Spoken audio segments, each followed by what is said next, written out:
All right, guys, welcome to the Get Bit podcast for blurs, for nerds. If you have a fandom, you are most certainly welcome here. I'm your host of most, Will, aka Black Spartan. Of course, the man to my left, your right, depending on your screen is flipped. And I just read what is under his thing. How are you, sir? I have been and always shall be your co-host, Joe Tonello. Oh, and together we make up the Get Bit podcast. And much like the WWE of old, we do have some choice language. So therefore, viewer discretion is advised. And because it is a trailer overload, there may be things that might be shown that might be too intense for younger viewers. So viewer discretion is advised. Aside from that, welcome. So, how do we usually start this? Well, first and foremost, I know we usually start things on a very positive note. Unfortunately, we do have to start very somber. A great legend has just recently passed away. The queen of rock and roll herself, Tina Turner. It is my unfortunate duty, as well as Joe's unfortunate duty, to report that she did pass away at the age of 83. She is a Tennessee native. She is a trailblazer and will be forever remembered for her multiple hits. And we just want to say rest well. It's just, yeah, it's never easy to report those things, especially for those that are just literal rock icons, and she definitely was it. Yes, she has gone to the great Thunderdome in the sky, where love does have everything to do with it. Oh, I'm pretty sure the Heavenly Choir got told to be backup singers at this point. She showed up. I think St. Peter just sat there and told the choir, "You are all now backup singers." But also, we do have some good news, especially I do want to start with this because it's kind of short. Like I said, we have a lot of trailers to go through with the showcase and, of course, other things that came out. But we've also gotten a gift from Bungie. Bungie, if you have been paying attention, did release this short out there. And all I can say is I am very, very happy.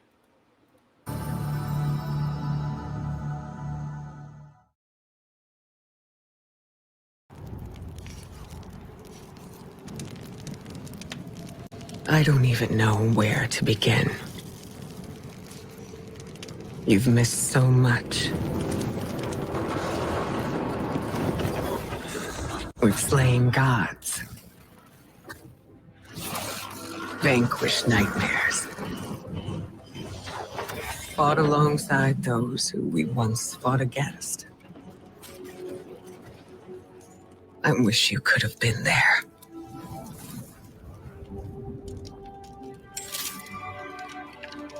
Yeah, me too, kiddo. But hey, I'm here now. Wherever the hell here is.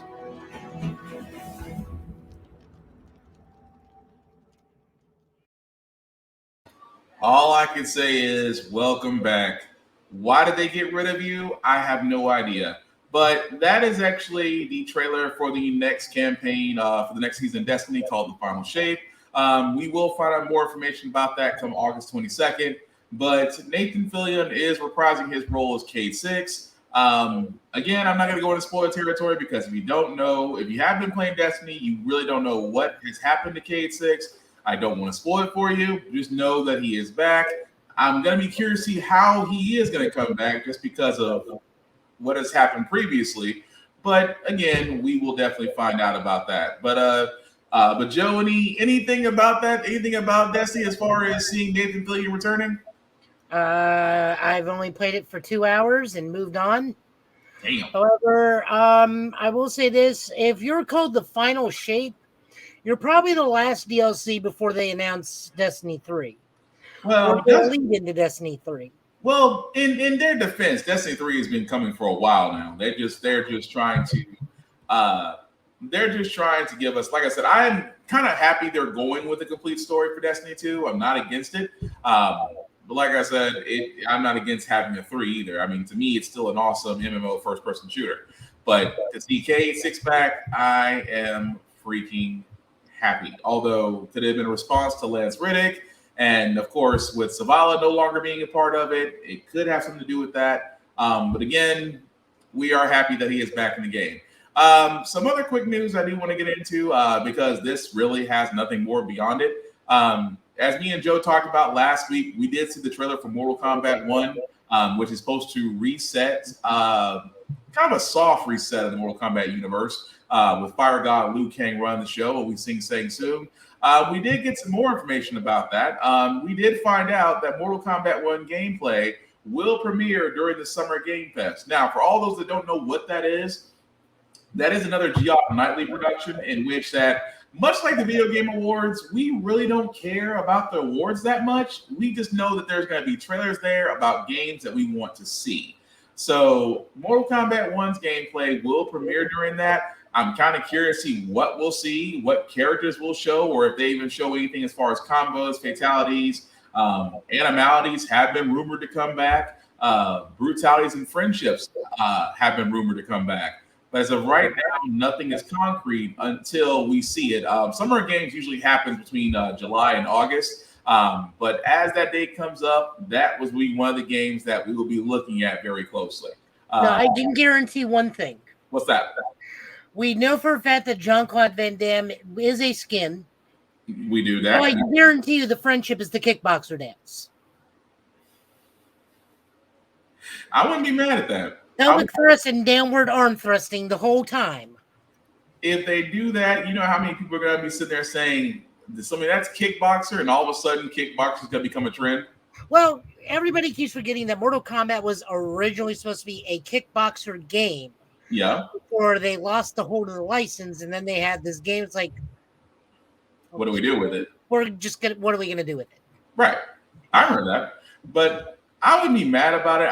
It would just be funny to me. It really would be. The other thing that we're noticing with Mortal Kombat is that it looks like we are set in a feudal time period. Yep. So the cameos are probably giggity. All right. The cameo characters look like they are characters from other time periods, or across the multiverses. Now the Mortal Kombat multiverse has been established. The Mortalverse, I don't know what we're calling that thing. But it looks like that's what the cameo fighters are going to be, because it does look like everybody is like original. So this is not traditional Hanzo Scorpion. This is the first man to be Scorpion. Well, we are going to see some slight differences. That's true. There are going to be some slight differences among the main characters. Like just because. Raiden? So what? You mean like a mortal, normal-sized Raiden? Yeah. To see a mortal Raiden, yeah, that's gonna be definitely interesting. Or to see Kung Lao as a reborn Kung Lao. The great Kung Lao. Would he be great, or would he be the? No, he is the one that Liu Kang trains at the end of the Aftermath is considered the original Kung Lao, the great Kung Lao.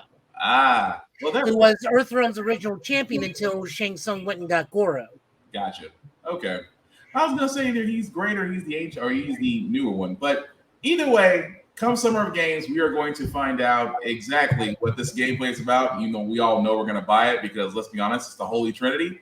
What's up, Diggs? By the way, 7. Thanks for watching. Which I know who you was, but thanks for watching. But no, it's going to be interesting to see what they do, what it goes from by that. Also, another game that we do want to point out before we get into the showcase.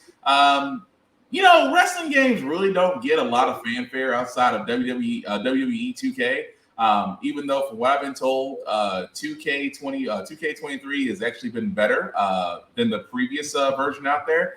With that being said, we were wondering what happened with AEW games. Since Kenny Omega and others kind of did a little spoof about that months ago. Well, come to find out, we actually now have some dates about when you can play AEW Fight Forever. Howdy folks, Kenny Omega here for AEW and AEW Games. Now, quite some time ago, we announced our first foray into the video game world, AEW Fight Forever. We wanted to develop an arcade experience that was fun, easy to pick up and play, but difficult to master. And we believe that AEW and our partners with Yuke's have created just that experience. And finally, I'm happy to announce that we are ready to announce a release date. So, for Nintendo Switch, PS4, 5, Xbox, and PC, you can finally get your hands on AEW Fight Forever on June 29th. Get your copy now, pre-download, pre-order. Thank you so much for your patience and being awesome fans. And I hope to see you guys online in the game. Until then, must bid you adieu, goodbye, mwah, and good night. Bye-bye. Well, as you heard from the cleaner himself, AEW Fight Forever will be coming out on that specific date. I'm curious because on that June 29th, it talked about, that they partnered with Ukes and THQ. Now, for all those that don't know, those were the initial two companies that actually did the WWE games before they went over to forgot exactly who they changed to now. But Ukes, for a lot of people who don't know, they were behind WWF No Mercy, which by far, and also WCW Revenge, two of the best wrestling games in my opinion. Between No Mercy and WCW Revenge, I thought those were two of the best technically sound wrestling games that we had out at the time. I know a lot of other people are going to be saying, well, you forgot about Fire Pro Wrestling. You forgot about this. I didn't forget about them. But you have to understand, Fire Pro Wrestling was an import for the longest time until 6-7 years ago, to where you can actually play it here. It was an import. So don't get me wrong. I haven't forgot about Fire Pro Wrestling. I haven't forgot about New Japan Pro Wrestling. Great games. But for a lot of us, it was either WWE or WCW. That's all we had. But now that Fight Forever is going to come out, I am looking forward to that. Joe, any thoughts on Fight Forever? They replaced CM Punk with MDF. Yeah, I knew it was going to happen. Also, they put it out at probably the worst possible time in the world, because you're putting it out 3 days after the release of Final Fantasy 16. Good luck to you. But as a Final Fantasy fan, I am looking forward to 16, but I can't play it until I get a PS5. AEW games, what WWE games would look like. You beat me to it. Vaughn, you're not wrong. It's just that WWE kind of just had some bug issues and they just never really fixed them. So that's always been the problem with WWE games. But like I said, 2K seems to be great right now. I haven't really heard a lot of problems with it, but we will see. But I'm not against it. CM Punk, which is kind of funny they mentioned him because real quick, he's supposed to be on AEW Collision when the first episode comes out. He's supposed to be on it because it's actually going to be in Chicago, Illinois at the United Center, his stomping grounds. So probably not, because I think the stipulation for him getting back is somebody they don't want. Oh, A-Steel, we can say it. And they'll work it out because A-Steel is his bargaining chip, and they're going to work that out. Mark my words on that. But to get back into Fight Forever, again, I'm looking forward to it. Kenny Omega has always been one of my favorite wrestlers, along with the Young Bucks. MJF is a great heel. I'm just curious to see what they do with this game. But like I said, in 3 days, we're going to find out. But also, it's going to be hard not to want Final Fantasy 16 because that looks great as well, even though that was also in the PlayStation Showcase this past Wednesday. But speaking of that showcase, like I said, we are definitely trailer heavy with that because the PlayStation Showcase was nearly 2 hours long. But what we did, we literally sat there and me and Joe kind of picked out the games that we really wanted to see and talk about, and just we think were probably the best parts of that showcase. Now, I'm sorry, go ahead, Joe. So, for those that are unaware, there were leaks surrounding this showcase saying that this was going to be how was it put by somebody, send your nuts to space and blow them up levels of excitement. Pretty much. Like, they slotted this thing to be like the next best thing since sliced bread, knowing that in a week and a half, we're going to have Summer Games Fest. Yeah. Let's be very blunt here. I barely got to the launch pad, and then they called it off because of some clouds. Yeah. Meaning we got to see the rocket, which is Spider-Man 2. And that rocket didn't go anywhere.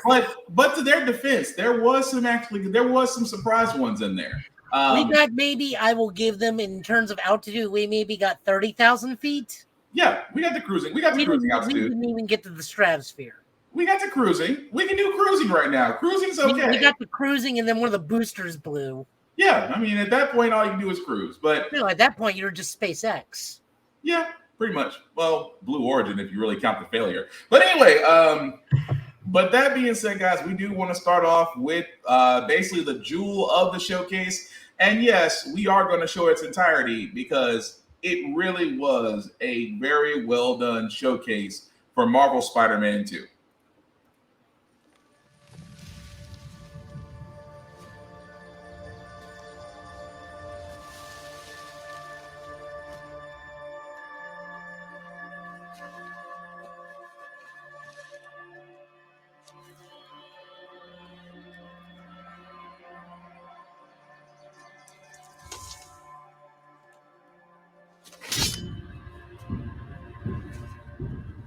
You grow slow in your old age, Sergei.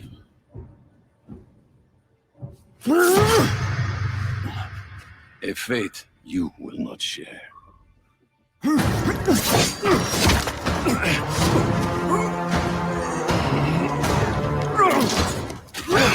I've been in your shadow for hours, but you sense nothing. Pathetic.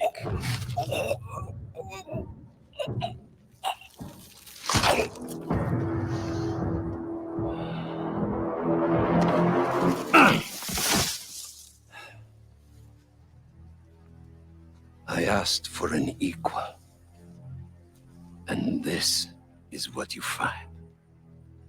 Sir, perhaps a new hunting ground.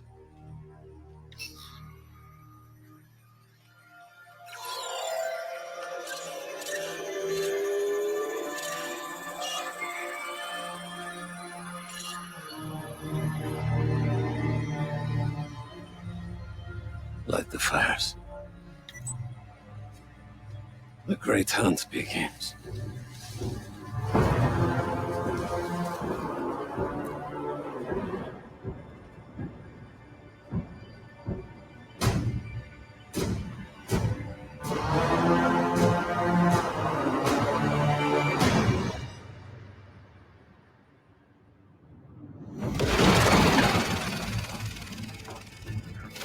Lizard sighted in Queens. Closing in now.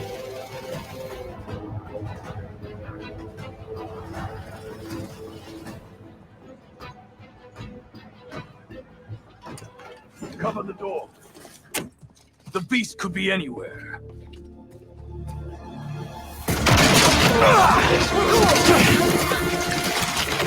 You have no idea. This whole lizard hunt ends now! Leave Connors alone!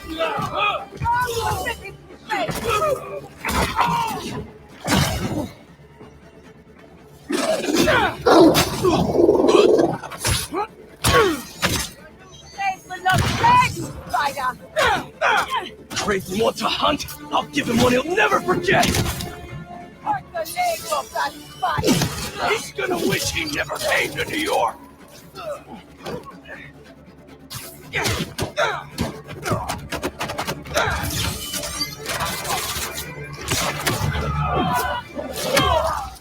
by at 8 quarters.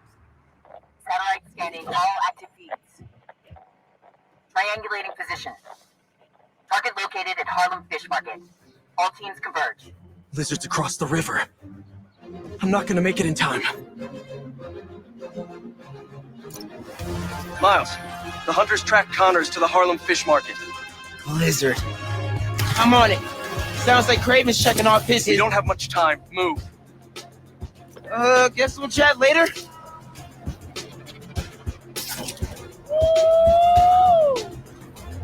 Yankee, the lizard's loose at the fish market. Must be sushi night. You still got that hunter drone you hijacked? Been really tough hiding it from my mom, but yeah, I'll boot up and see you there.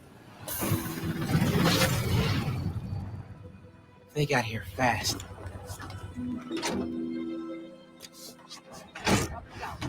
Can't let him find Connors, or he's done for.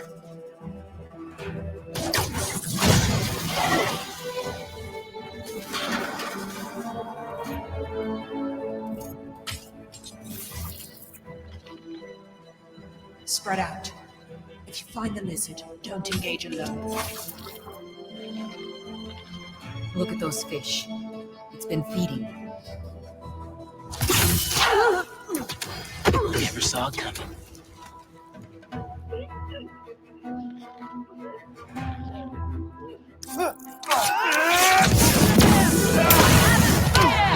So, how's the hunt going? Watch out for his new power!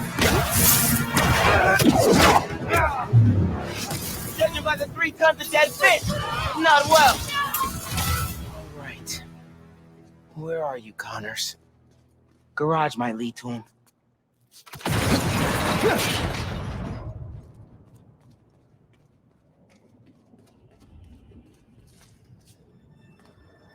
Connors tore through this place. He's out of control.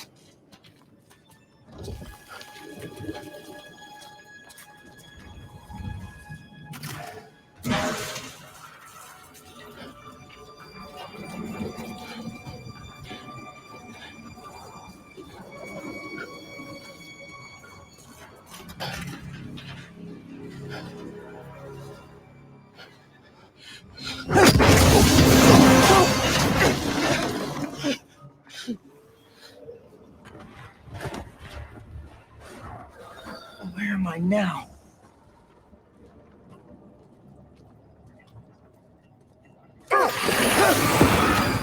How'd you find me? Follow the fish. Drone's picking up Lizard's trail. He's still eating. We can catch him off guard. Yankee, get behind me.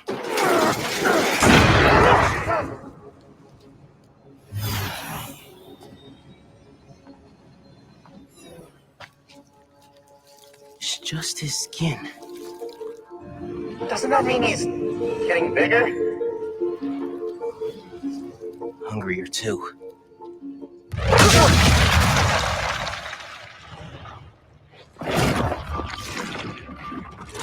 Whoa.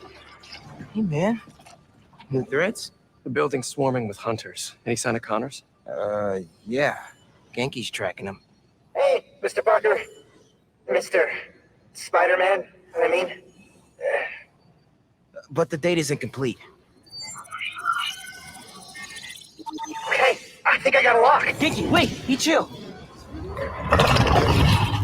That wasn't me. Me neither. I don't even have a stomach, so... Let's go!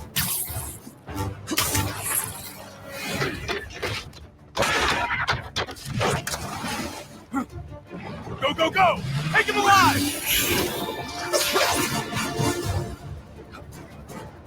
Can't lose Connors. Harry's dying, and he's the only one who can help. We won't! You take the drones, I got the jet skis. Cool if I borrow this? This is really, really exciting. Keep it tight, man. Watch out for those drones. Don't worry. They think I'm a friendly.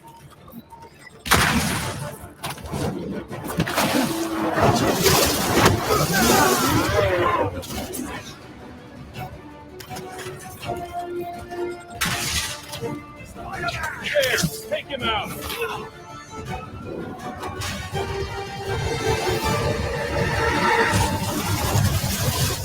The East River is not a river, but in fact a saltwater tidal flat. But Spider-Man is fighting on right now! Everybody down!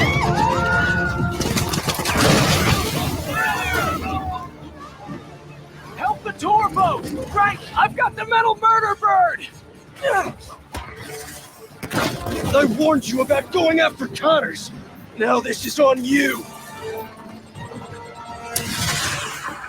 Poison clouds. That all you got? Almost done here. Civilians are all safe. How you looking? This gunship won't quit. I'm right behind you. We'll take it down together. No time.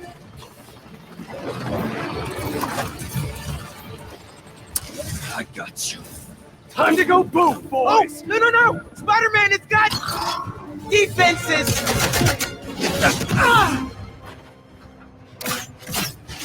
Spider-Man, hang on!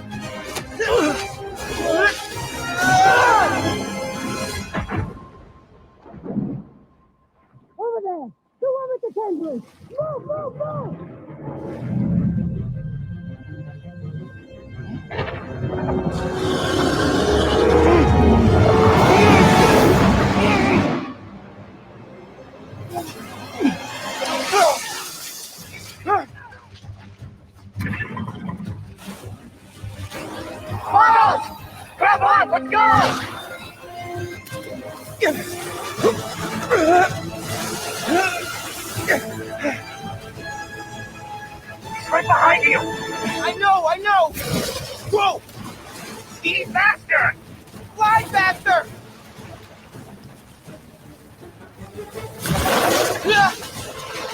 I do not want to be lizard food!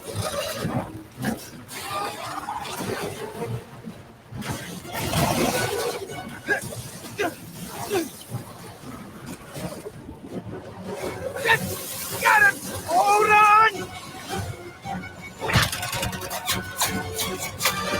Look out! Everyone, take cover! What are you guys doing? Trying to take out that gunship! Can't get close enough! But I can. I'm one of them, remember? Bro, that's it! Pete! Alley-oop on 3! Hi! 1, 2, 3! Alley! Woo!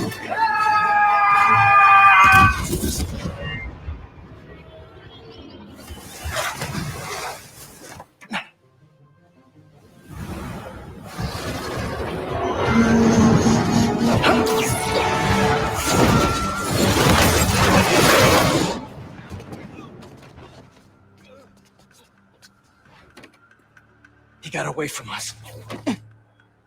It's good, Pete. I saved the tracker. Let's go, man, before he gets too far. No. He's mine. You sure? He's got big teeth. So do I. He's not normally like that, right? No. He's never like that.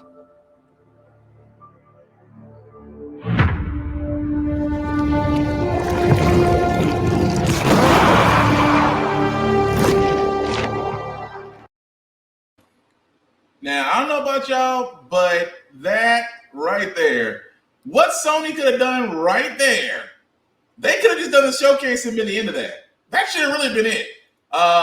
Hey, and look who we have with us, the man on the wall. What's happening? Of the North. Chris, we got a whole book we got to talk about you today. Oh my God, that was a sweet sequence they got. That gameplay is really nice. Mm-hmm. But yes, that is it was weird that Sony decided to make that the last part of it. Now, granted, for all those that stuck around, we appreciate it. It was 15 minutes, but you guys gotta appreciate. Number one, the first Marvel Spider-Man was honestly a masterpiece. Spider-Man Miles Morales, even better. Short, it was still great. And now we're about to get them on their next adventure into where we do know there's going to be a Venom, obviously because of the black suit and the symbiote. We do know that Lizard's going to be a part of it.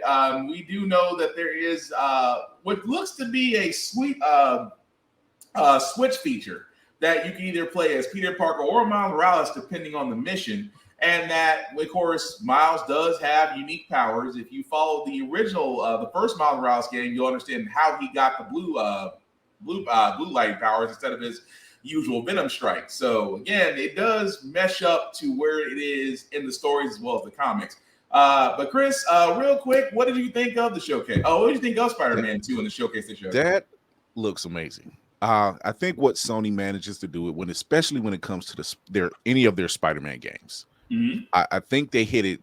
What was it back in the late 90s, maybe early 2000s? Like when they really started playing with free roaming and everything else. Yeah, they were on to something because that's what we were looking for even then. It was like, yeah, we want a free Spider-Man. Why wouldn't you want that? And then they just kind of built on that. And I haven't really played any of the Spider-Man games that's been bad. Mm-hmm. Where it was just like you figured it out. Like that's your niche, Yeah. Okay, so you've never played Spider-Man 3. Got it. I actually own that one. I was just like, but then again, I blame the movie. But can't argue that. So there are one thing I am sad we did not get in this trailer. Mm-hmm. We did not get Tony Todd doing Venom. He is Venom. They have confirmed Candyman is Venom. True, but it's a small sacrifice because of what we got to see. We did get to see quite a lot. Also, we have confirmed via this thing that Shocker is going to be in this game. I swear to God, if we do not hear "I will chase you to the end of the earth" screamed at Yuri Lowenthal, top of Yuri Lowenthal's lungs, it should happen. Very disappointed.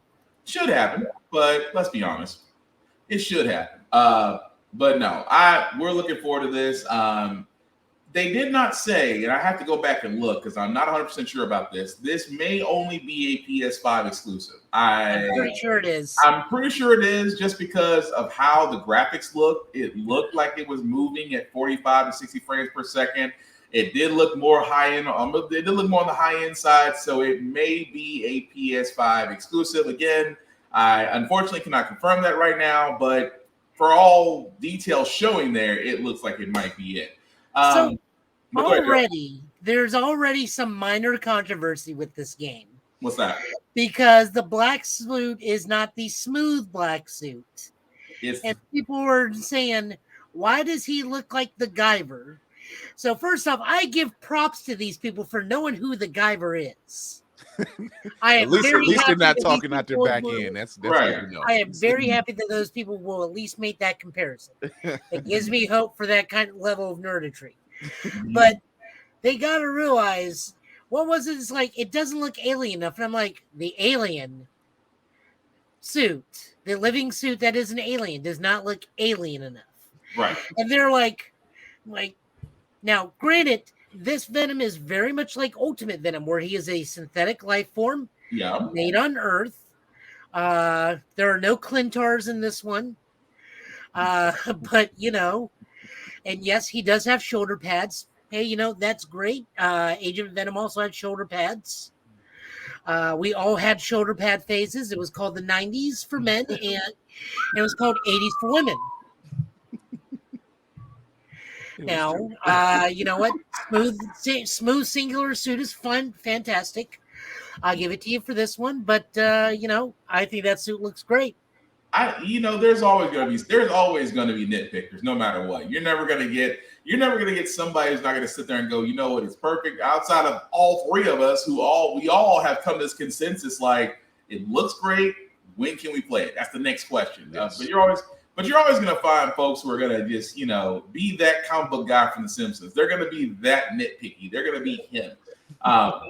That's just the way it is. But before we go on to the next trailer, because like I said, guys, these are the things that me and Joe had picked out that we thought were great. But they did actually give some information on new hardware for the PS5 that'll be joining it. It's It's basically this. For all those that don't know, I just want to give you a picture of it. So a lot of games going handheld now. I mean, you've probably seen Backbone, you've seen the Steam Deck, you've probably seen Asus come out with their own handheld gaming. Well, PS5 is actually trying to reproduce the magic behind their PSP, their Vita, and things of that nature, because they are coming up with another handheld, as you can see right there, which will work alongside your PS5. Unfortunately, it will require Wi-Fi, but let's be honest, that's how most mobile gaming is going to go these days.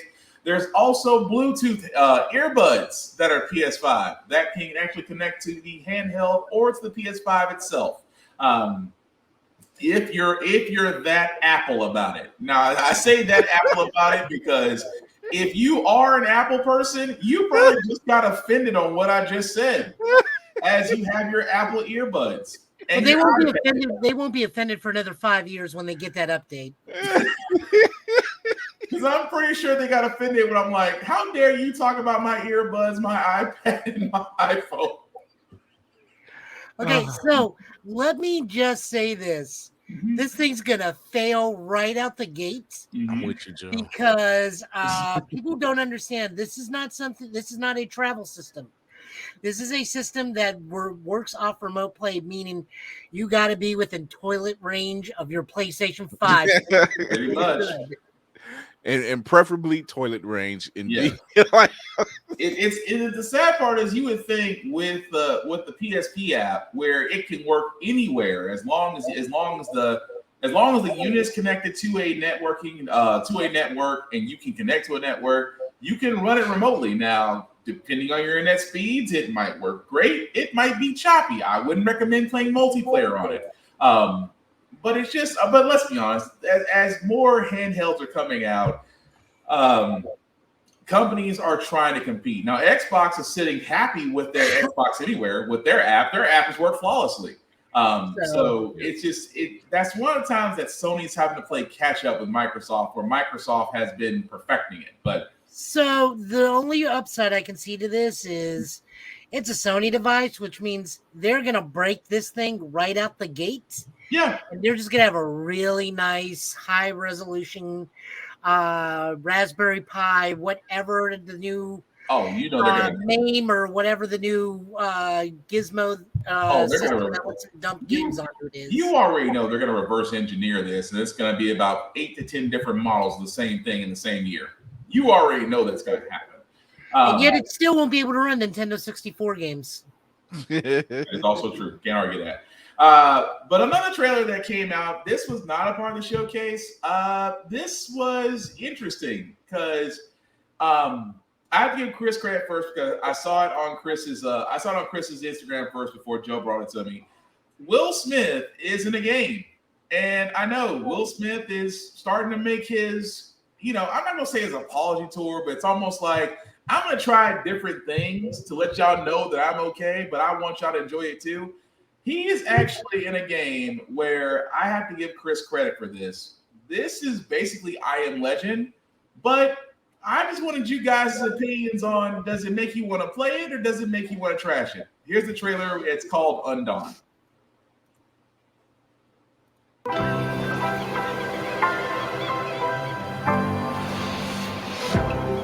I know what you're thinking. Anybody would kill to have this view. At least that's what I tell myself every day. I mean, every damn day. And no, you're not dreaming. Here, you're free to go anywhere. If you want to explore, you can escape into the wilderness. Best of all, you can find peace and quiet under the stars.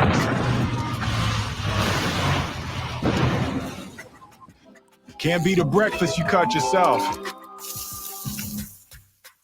You can fry them, grill them, or smoke them if you got them.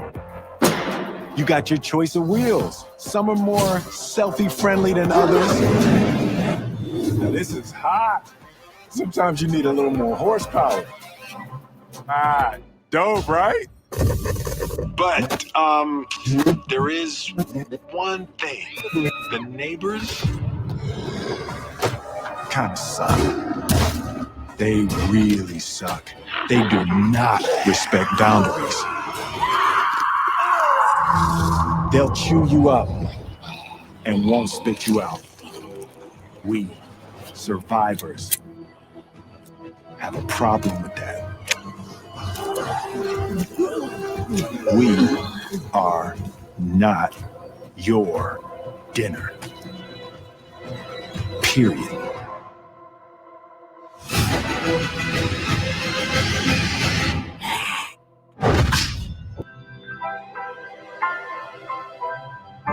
This is Will Smith, and I'm waiting for you in Undawn.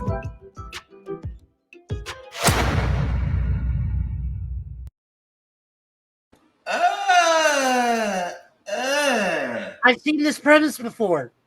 This is that timeshare joke they did in Family Guy, where like they do the flag march and the trolls start eating the people.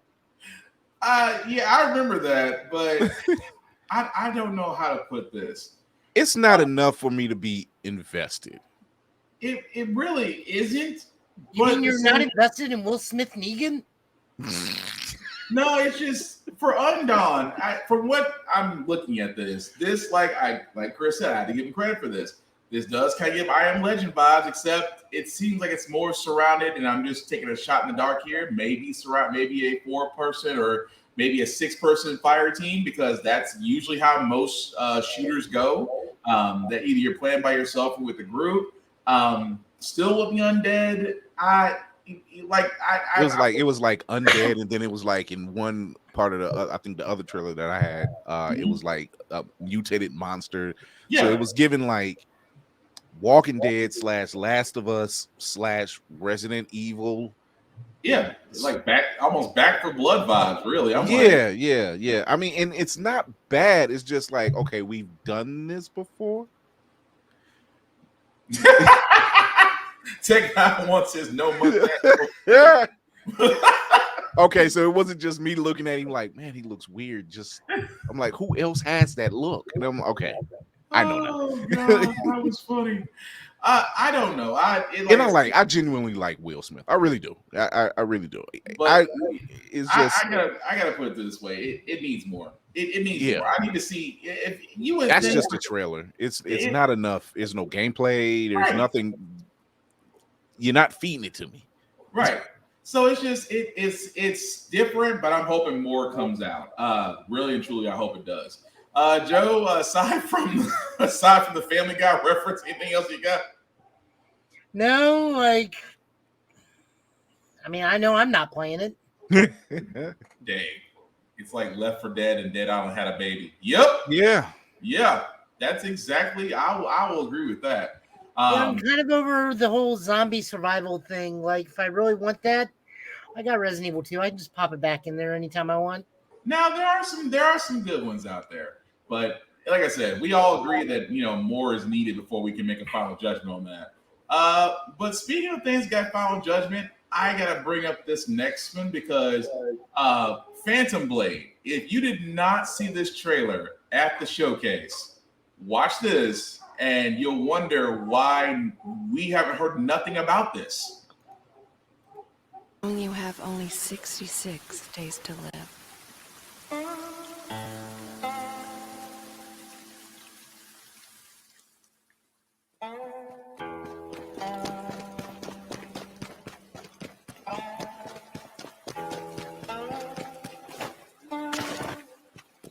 Just run away.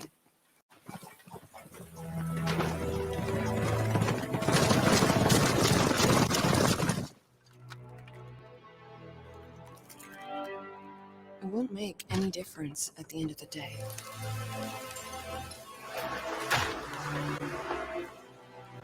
You know better than anyone else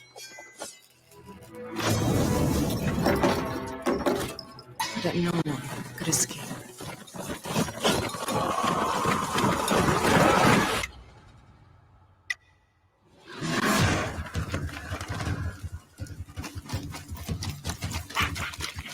Everyone wears a mask. You too. This is a real face. He let you live? What secret did you sell him?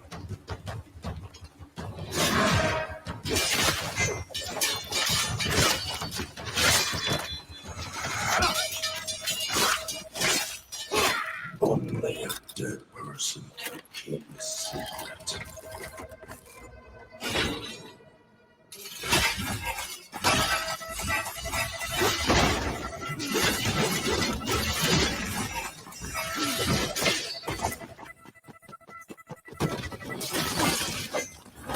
Going where?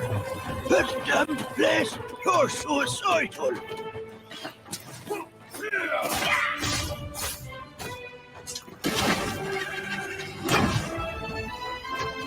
One last toast, and we're all done.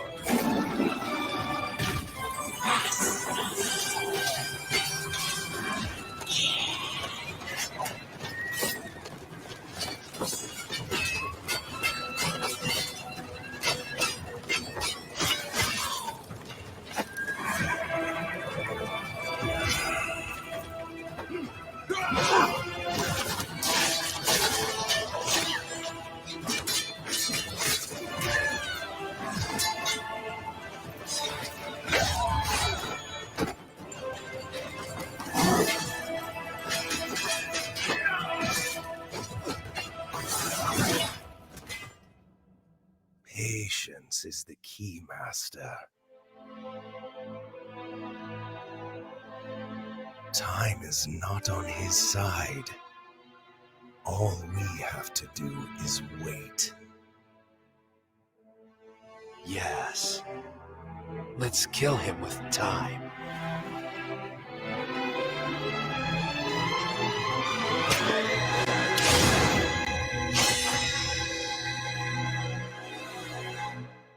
What's your plan? Knowing you have only 66 days to live. Get my heart back. Jesus. I'm trying to figure out how I need that as a movie done overseas right now. I mean, I can tell you how. Go for it, Joe. China. I guess. Because a lot of this is the first time gameplay was ever shown. Yeah. This has been shown for about 2 years now in a lot of Asian markets that don't get, in a lot of Asian game and trade shows that don't get a lot of press. Uh-huh. No, that's how this has gone under the radar this long. Wow, it looks amazing. It really does, and I need to get a PS5. But But that was Phantom Blade Zero. Again, this was one of the surprises in the showcase. Like, we all expected Spider-Man. We expected Spider-Man 2. We really did. We did this because, my God, the sword play counters. I'm like, yo, wait a minute. Yeah, it plays a lot like a game I already own called Sword and Fairy that's on the PS5. Mm-hmm. The only thing is like here, it's Sword and Fairy. What's it called? Together, something or other. In China, this is Sword and Fairy 6. I was gonna say it's like Shakiro and Ninja Gaiden had a baby. Yeah, I was getting Ninja Gaiden vibes right off the bat. I'm like, this looks good. This looks good. Vibes. There's no scarf. Yeah, that's it. Wait, isn't that Shinobi? No, Gaiden did it too. Okay, Gaiden did. I'm about to say Gaiden. Yeah, they did because like Shinobi had the ridiculously long red scarf, but no, that was Ninja Gaiden. Yeah, that was Ninja Gaiden too. I was like Shinobi, the remade one about 10 years ago. When Then the sequel Kunoichi. Yeah, but no, with Phantom Blade Zero, I'm ready to play it. It just gives me that vibe where it's like it is, as Chris said, it really should be a movie. I'm surprised it's not, just because of how it looks. But I think that's probably gonna be one of the games. I'm just gonna go ahead and say it now, Joe, and now Chris. I think it's gonna be more in Summer of Games. I think we're gonna find out more about that in 2 months, just because I think that's gonna be a sleeper. Yeah, the color grading is really clean. You know, it's not too vibrant or anything. It's giving me feudal Japan, and just I'm liking it. I'm wanting this right now. I'm like, all the vibes is there. The lotus blossoms in the rain. I'm like, the sound design. I'm like, this is. I mean, you heard footsteps, literally the reverb off the clanging of the swords. You hear more of the environment than you actually hear of the game. Like, it is such. Like, I'm a big thing about sound. If you can make sound that impactful, similar to like Ghost of Tsushima. Ghost of Tsushima is the same thing. They really emphasize the environment over background music, which is exactly what Phantom Blade Zero is doing. But I am digging it. But it's just like Black Myth Wukong. You gotta give me a release date. I need this. I still want to play the Monkey King. I still want to do the War in Heaven. I still want to play that story. So Game Science, we're gonna need some information come Summer of Games. I mean, give us a release date or just release us from our hope. One of the two. But speaking of things, also other surprises. This one was different because the trailer didn't match what the game actually was until the very freaking end. But I'm not going to complain about it because it's Metal Gear, and this is actually the trailer for it. The name is so different now because it's called Metal Gear Solid Delta, but it's still remaking 3 Snake Eater. Yeah.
What a thrill, with darkness and silence through the night. What a thrill. I'm searching and I'll melt into you. See, it's one of those times where you just it's like James Bond music. You hear it and you just it is James Bond music. I'm like, I'm so not used to that. I'm not used to Snake having James Bond music. And it slaps. It still slaps. But that was the trailer. Like I said, the trailer didn't match up to the game, to the actual gameplay. But instead of calling, I mean, it is the remake of Metal Gear Solid 3 Snake Eater, but this time it's called Metal Gear Solid Delta. Just a quick blurb. This is the big boss version of Snake. So this is before he's actually called why are you shaking your head, Joe? Because he's not the big boss. Not yet, but this is basically him. I forgot what he calls himself in this game. Yes. No, he doesn't get that till the end of the game. Yes, he does become big boss at the end of the game. He's not even the boss. He's just Naked Snake. Thank you. That's the word I was looking for. Naked Snake. I know he's one of the snakes. But that being said, Metal Gear Solid 3 is, well, it's argued. Some people, depending on who you ask what their favorite Metal Gear Solid was, some people believe the first one. Some people might like 2. A lot of people may say 3. You may get Phantom Pain. I'm kind of in between 3 and 5 myself because Phantom Pain was a masterpiece. 3 was a masterpiece. I did not like Metal Gear Survive just because Hideo Kojima was not behind it and it was good and terrible. But no, but they are going to do remakes of this, as well as they did announce that they will have they are re-releasing the Metal Gear Collection. There you go. Which will have Metal Gear 1, Metal Gear Snake's Revenge for MXX, Metal Gear Solid in 8D, re-release of the HD collection of Metal Gear 2 and Snake Eater 3. That's the one thing I didn't like, because why not at this point? You are remaking arguably one of the more popular Metal Gears, because anybody who's ever played Against the End, I still hate that boss. That was the parrot that was in that trailer, was the End's parrot. Yeah, I hate him. Don't get me wrong, that boss taught me patience, but I hate him so much because he insulted you and then nursed you back to health, and then wanted you to come back and try again. That was literally the most cruelest teacher in the entire game. I got him no problem. How did you get him? I went through the trouble of actually getting his camo. Oh, I didn't do that. I did Trank kills that whole game, and the end was not that hard if you went through the trouble of getting the thermoscope early as early as possible. I decided to go the hard route. And say, you know what? I'm gonna meet you on your own terms. And he sat there and said, "You can try." But I mean, there's 4 ways to get rid of the dude. So you can shoot him with a sniper rifle while he's in the wheelchair in the cutscene. That's just wrong. I know about that part, but I'm like, and get your PlayStation for 2 weeks and kill him through old age. That's father time. That's a real thing. Yeah, but who's got that type of that? That's you know what? You got to be a dedicated person to want to take him out with just hands. You got to be dedicated. That's a different type of rage. Yeah, that's a So totally that kind of different commitment type of rage. means you beaten Bayou Billy without the Game Genie. Because I'm just like, you gotta be a different kind of person that you want to take out a sniper with just hands.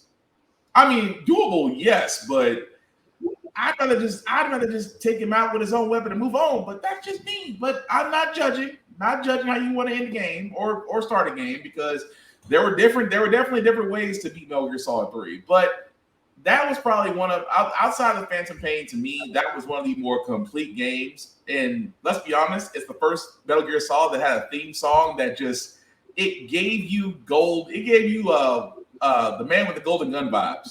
If you're a James Bond fan, those types of themes kind of stick. GoldenEye sticks. The World Is Not Enough. Moonraker. Yeah, Moonraker. I mean, all of them have their classic theme songs. Skyfall. They all. We can keep going down the line about James Bond films, but the point I'm making is, between that and the Phantom Pain, those just had those masterpieces behind it. But I just want to ask you guys, does that make y'all want to go back to playing with Naked Snake again in Metal Gear Solid 3? I don't know why they hadn't done this earlier. Mm-hmm. When you have certain we sort of had we had a conversation close to this on Blurred's Eye, where we talk about like Nintendo. Nintendo knows that they're always a shoe-in for any type of Mario game, any type of Zelda game. Yeah, flat out. That's it. No question. Yeah. You know, when it comes to Xbox, it could probably be NFL, whatever. I don't know. They're banging on college football right now, but I see your point. right. You know, so here you're looking at PlayStation, and it's like you have the library. You know, you pretty much are breaking the back of oh shit, I can't get thinking the name now of the game. Vice City and all these other games. Rockstar? Yeah, all the Rockstar games. You're like, you're breaking their back. You're breaking their back. Like, to the point where you're just like, oh, we're not even giving you a new game. We're going to give you a new patch. Yeah. Because they keep open for GTA, and they just now announced that it might be coming. Yeah, and it's like, I'm like, all right, how much more of GTA you going to give us? You know, right. Like, you where's Siphon Filter? Where's Snake? You have it there. The thing is like Snake is not particularly a Sony thing. This falls down on a Konami scenario. Yeah, but Konami and Kojima really have sat there and said their piece after 5.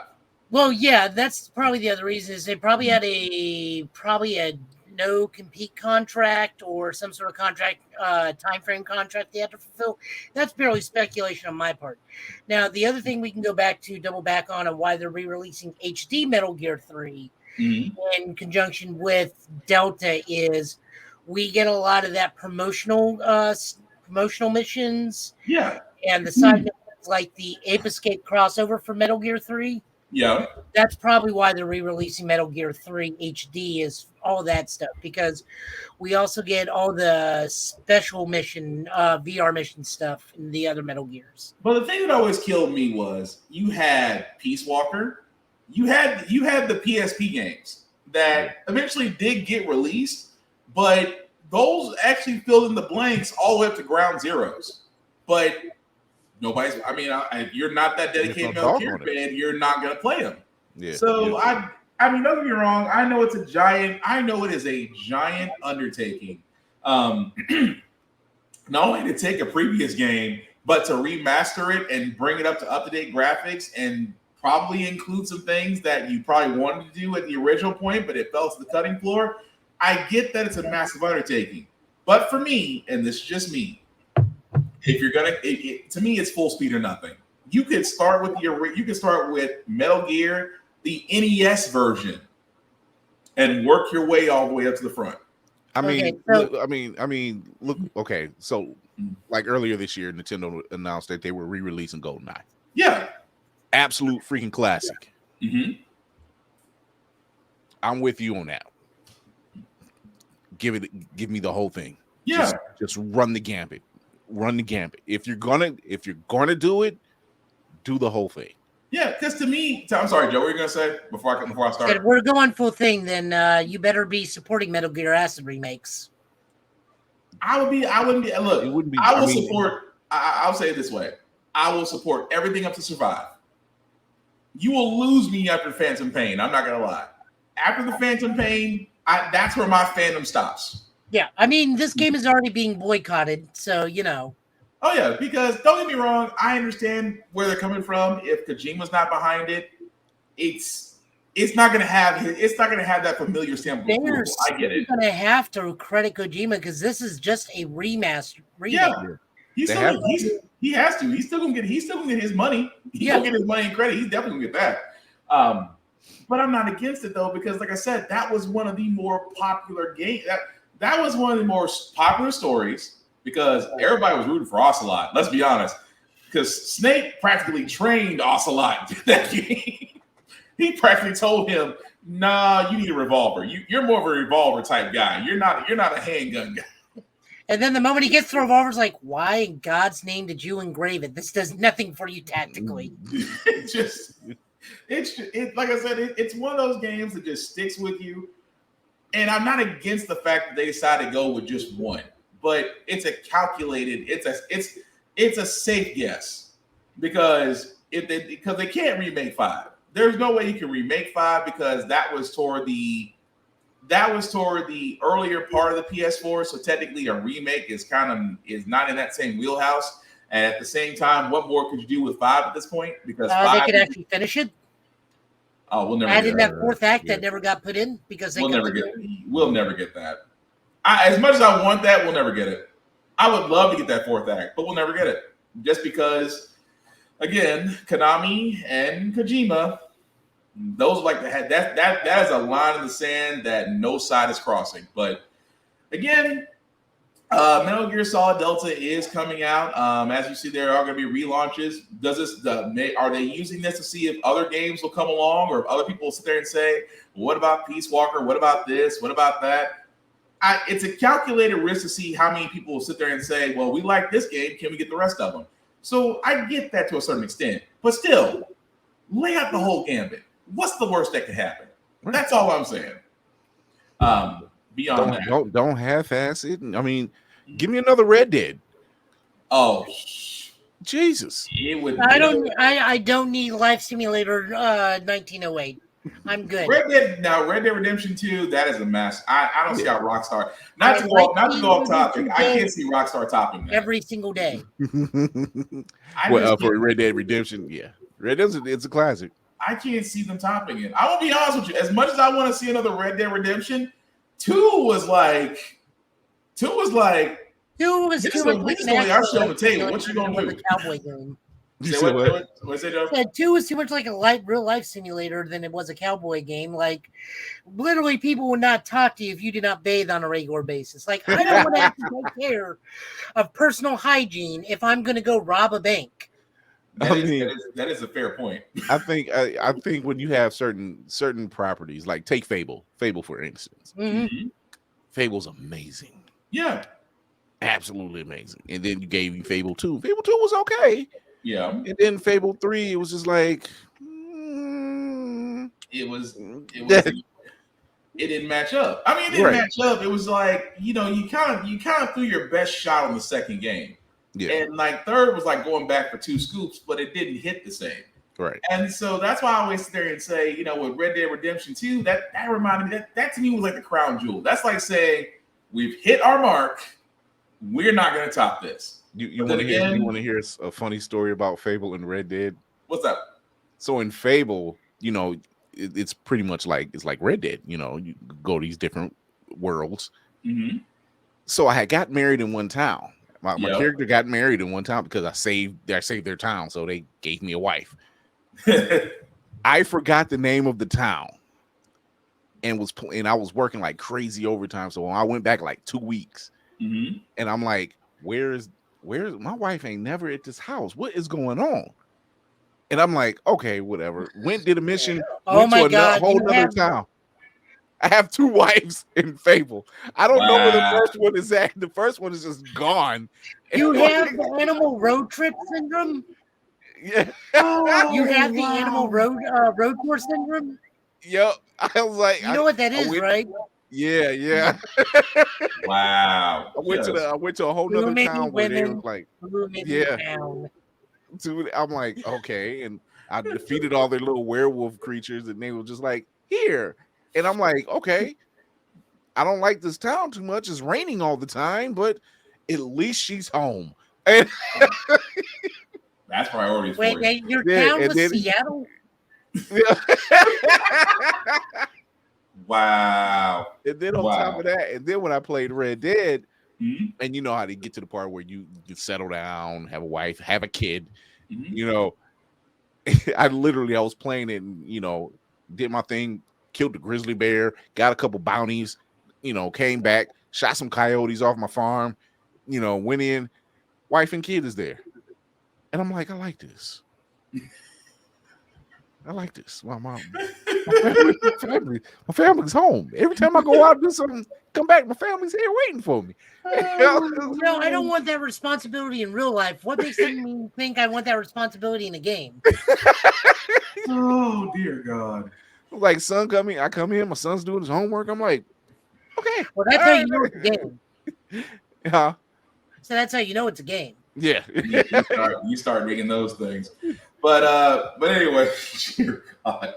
A couple more trailers we got, guys, before we get on to the Barbie, and also another thing from Disney Plus for their Kazazi Moto Generation Fire, which again will come out July the 5th. Looking really forward to that to see actually that going. But 2 of the games, because they are very short in trailers, but again, make me want to play them. This one was my favorite just because I love the first one. I think it's one of the most underrated games on PlayStation right now that you can get. It is the most challenging game, but it's very rewarding. But this is the sequel to it. It's called Ghost Runner 2.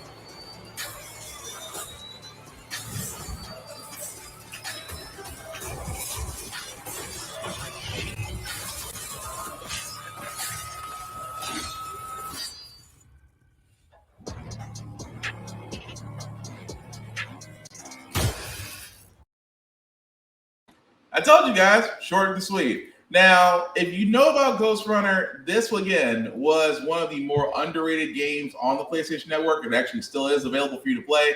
It is basically first-person free running. It's like, you know what it is? It's like Mirror's Edge and Prince of Persia. Exactly. Yeah, it's Mirror's Edge and Shadow Warrior. Yeah, Shadow Warrior, also another first person. Also, Shadow Warrior 3 is great, by the way, if you never had a chance to play it. But like I said before, I highly recommend, if you haven't played the first Ghost Runner, it is available on PlayStation Plus. If you do have PlayStation Plus, you can definitely download it for free and play it yourself. I am loving this. As far as it being a sequel, I think it deserved one.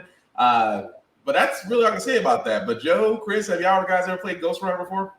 I have not played Ghost Runner. I've actually seen it being played. I've watched the gameplay and stuff, but I was getting Mirror's Edge off of it. I was definitely getting Mirror's Edge off of it. So I'm like,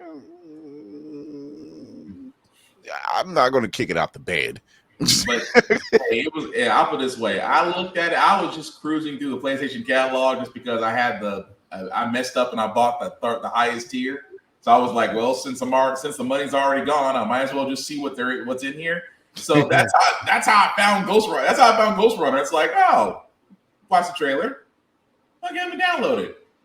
And 10 minutes later, I'm playing it. So charge it up to unforeseen events as far as how I got there. But no, it is definitely worth playing. I'm looking forward to 2.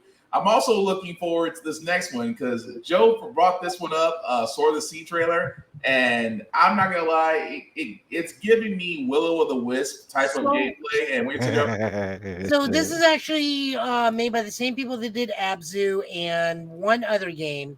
So this may actually be the third game in Troy because Abzu and the game that came after it are in the same universe. So this may be the same universe as the Abzu universe. Okay, cool. Here's the Sword of the Sea trailer.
I'm not gonna lie. Aside from the fact that it's visually beautiful, who else was getting Tony Hawk vibes?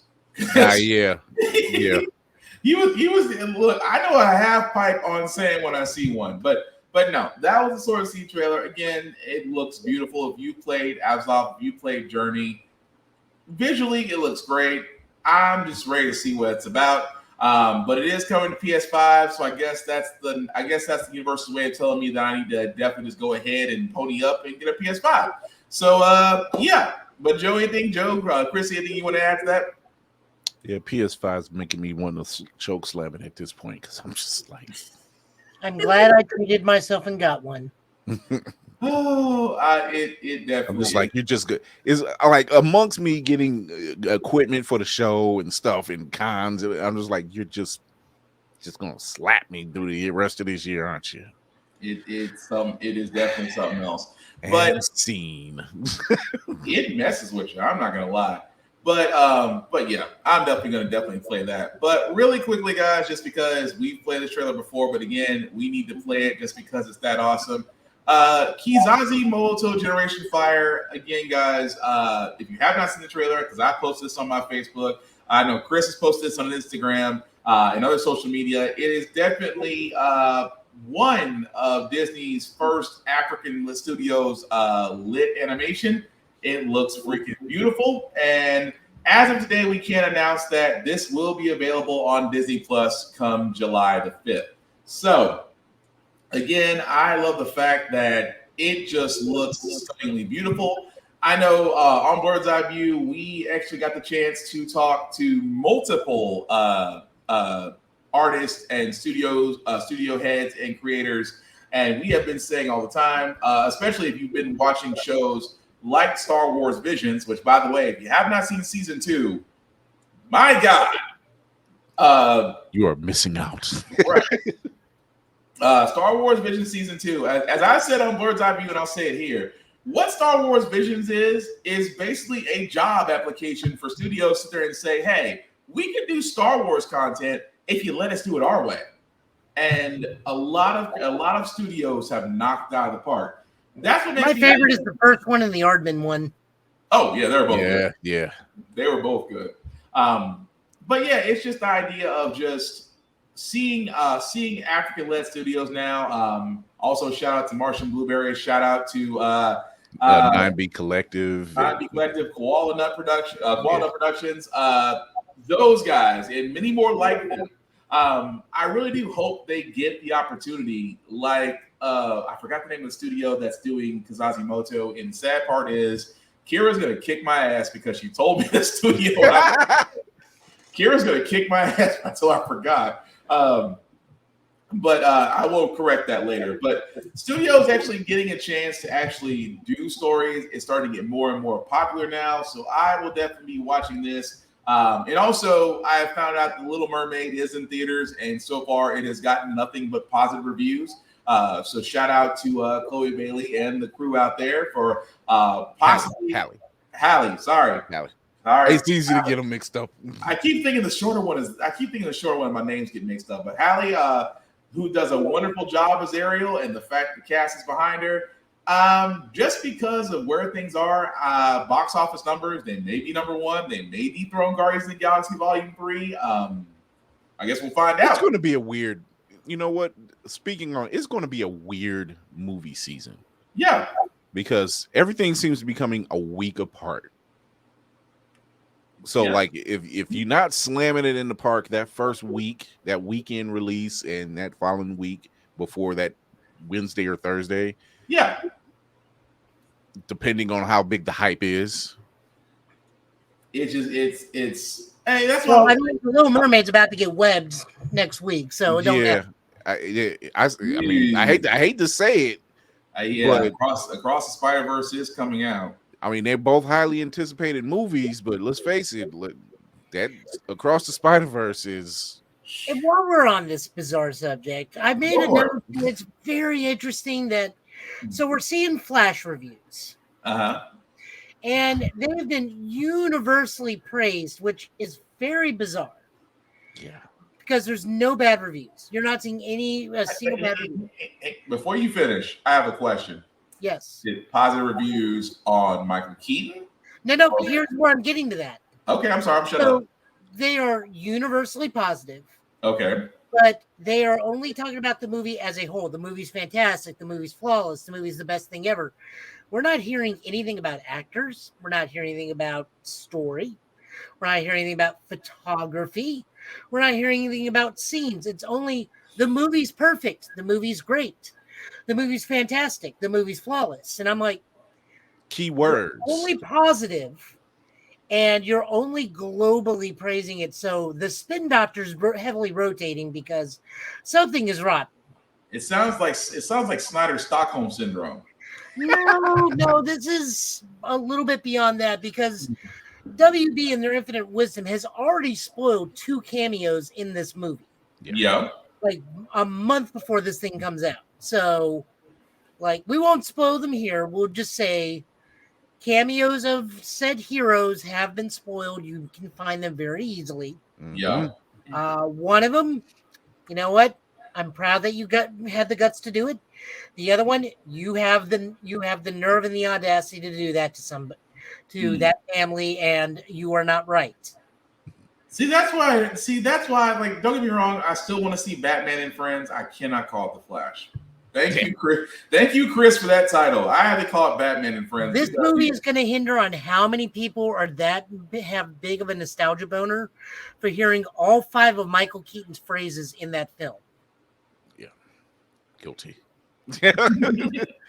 Meanwhile, the Transformers, which is predicted to do badly, has actually gotten positive reviews on multiple fronts, citing multiple things. So, well, see, even ever since Bumblebee, which is actually a really good one. Yes. Ever since then, like it was like their reboot kind of universe. They're like, yeah, we're just that's a trashing whole it. thing that the Transformer community is up in arms about. Yeah, they were we just don't like, we don't need to get into this. Yeah, they were like, yeah, we're trashing that. We're going with this Bumblebee thing and move forward, and it's staying in that same vein. So yeah, I have hopes. I have hopes. I have hopes. I just think they used Unicron too quickly out of the gate. It's going to be interesting to see why they went that route, but. Well, I mean, it's a whole trilogy, and I guarantee you it's going to be kind of like the Energon trilogy, where he's always a looming threat, and they got to deal with him at some point. But that should have been the War for Cybertron arc then. Unicron was really what it should have been. Part of that, I think. We'll see. I mean, the fact we get RC. Good Lord. Oh wait, Lord. that War for Cybertron. I thought you meant the video game War for Cybertron. I was like, oh no, wasn't the biggest issue. The biggest issue they had to deal with was Bruticus. No, not the video game version. No, not that. But it's gonna be interesting, like you said, Chris and Joe. It is a weird movie season because yes, Little Mermaid is possibly gonna dethrone Guardians of the Galaxy. Guardians of the Galaxy Volume 3, which I did get to see. My dear God, James Gunn, dear Lord, man, just. I'm still a heartless monster because I'm the only one. I normally save my beer for the weekend, but I have been drinking a beer every day since that movie. I was just like, Jesus, James. You know, honestly, I am going to go see the counter programming to Flash with friends. A lot of us are actually going to go see the new Wes Craven series or movie, Astro City. Oh, let me know how it is. I'm kind of curious about that one myself. But no, I'm not gonna spoil Guardians of the Galaxy 3. I would say it was definitely a trilogy. It ended the way it ended correctly. It didn't need the campy Flash finale ending, which we will get to later. But it did give us an ending that really did close the door on a lot of the characters. I'll put it that way. Because like I said, it's still fresh out there. I know at some point in time, me and Joe will go back and give our thoughts on it, but just not right now. But speaking of thoughts about this, against my better judgment, Barbie has a trailer. I don't know how I feel about this, so I'm just going to wait for this movie. It's the curiosity, isn't it, Joe? Oh, no, it's not even the curiosity. I can tell this is going to be a generally fun movie because of how straight and how screwed up this movie is going to be. This is going to be like everybody looked at the Lego movie and thought, was like, what the God's name is this? And then it takes that one big twist and you're sold. With that being said, here's the Barbie trailer.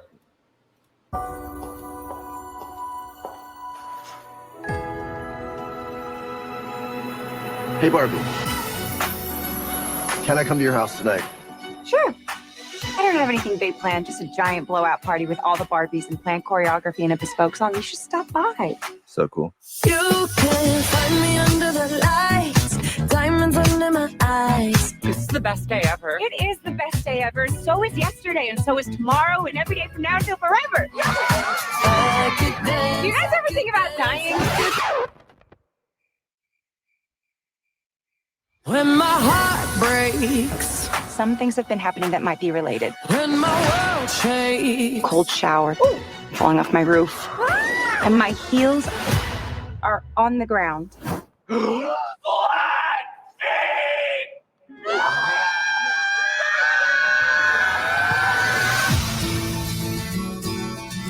What do I have to do? You have to go to the real world. You can go back to your regular life, or you can know the truth about the universe. The choice is now yours. The first one, the high heel. You have to want to know, okay? Do it again. Closer I am to find. Closer I am to find. I'm coming with you. Okay.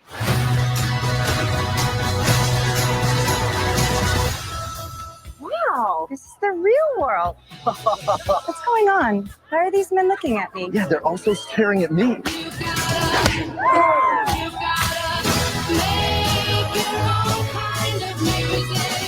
Barbie in the real world.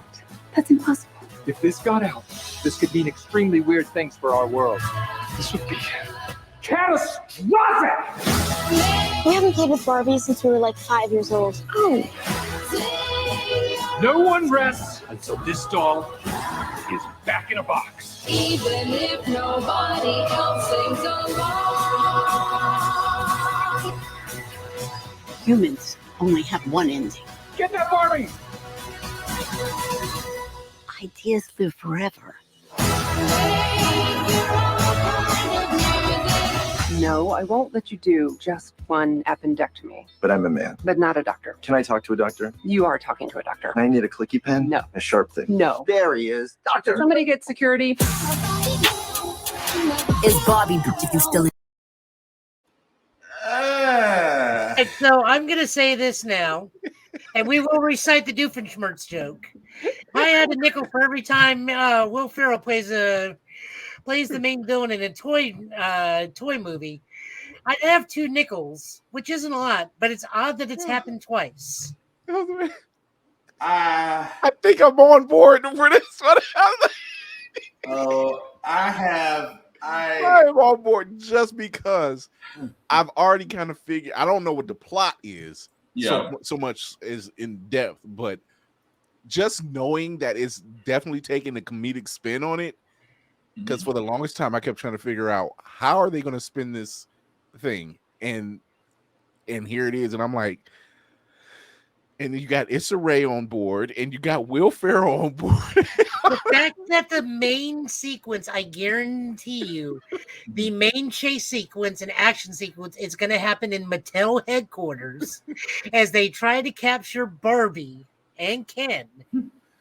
I'm not okay. At first, I said it for Joe. It's curiosity.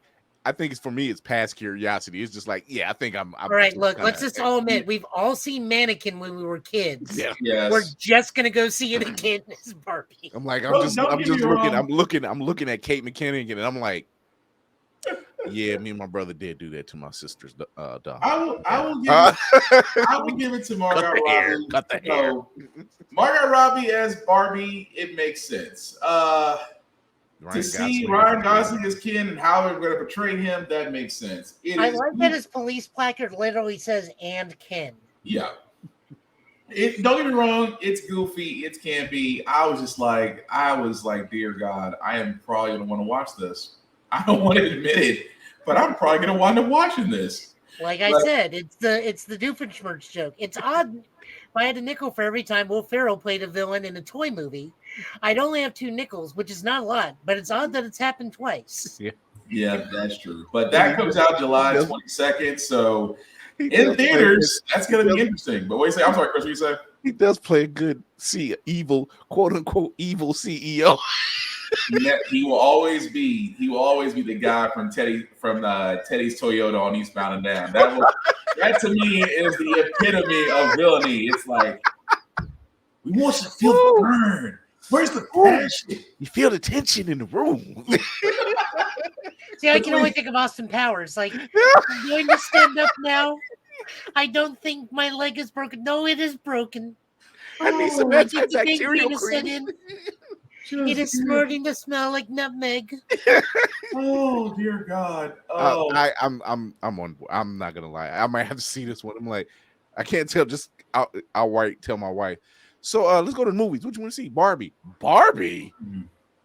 And that's my wife saying that. I can see that, but I'm not gonna lie. It would have my curiosity too. I can't say anything at that point, but really, guys, the last of the trailers that we have are really not. I mean, you can go ahead and see them. They're kind of at your own peril. Immortals of Avium, which kind of reminds me of Bioshock and World of Warcraft, was on a first-person shooter. I thought that was great. Alan Wake 2. I'm an Alan Wake fan, so I'm looking forward to the fact that they're bringing that back. Survival horror at its finest. It really is. I was disappointed in Assassin's Creed Mirage. I don't know if Ubisoft didn't just show a lot or just said, we're just going to give you an assassin doing new things. And that's pretty much it. And so that really from there wraps up what we saw. Now, granted, there was one other one I wanted to talk about, which was Tower of Abersol. Okay, yeah. Just Sony literally saying, so we got Tears of the Kingdom and it's going to look really good. We'll see you next year. They really did. Although Tears of the Kingdom, my God. If Tears of the Kingdom did not bring out the engineer and a lot of people. No.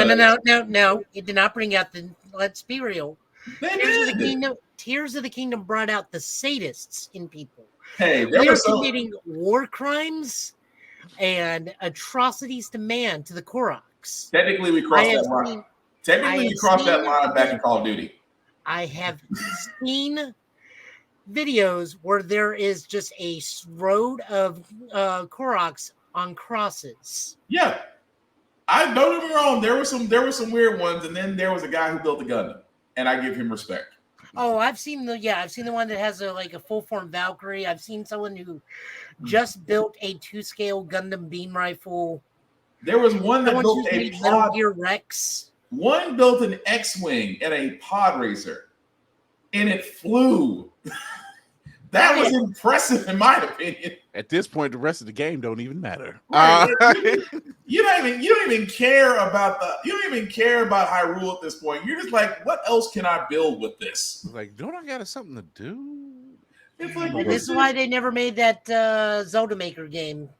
That is true, because dear God, the stuff that people can come up with, that's worse than Super Mario Maker. Super Mario Maker gave me heart palpitations. The stuff that folks came up with, no. Now you want to talk about that sadism, the fact of what they come up with in that game, and then they are no more difficult than Super Mario The Lost Levels. Oh no, they made the Lost Levels like a cakewalk. Yeah. There were some levels in Mario Maker that folks put out, and some of them sat there and said, if you can beat this, video proof and I'll cash app you. And I looked at it and I was like, dear God, that is devil's work. It's devil's work, but the game will not let you make the level if it's not beatable.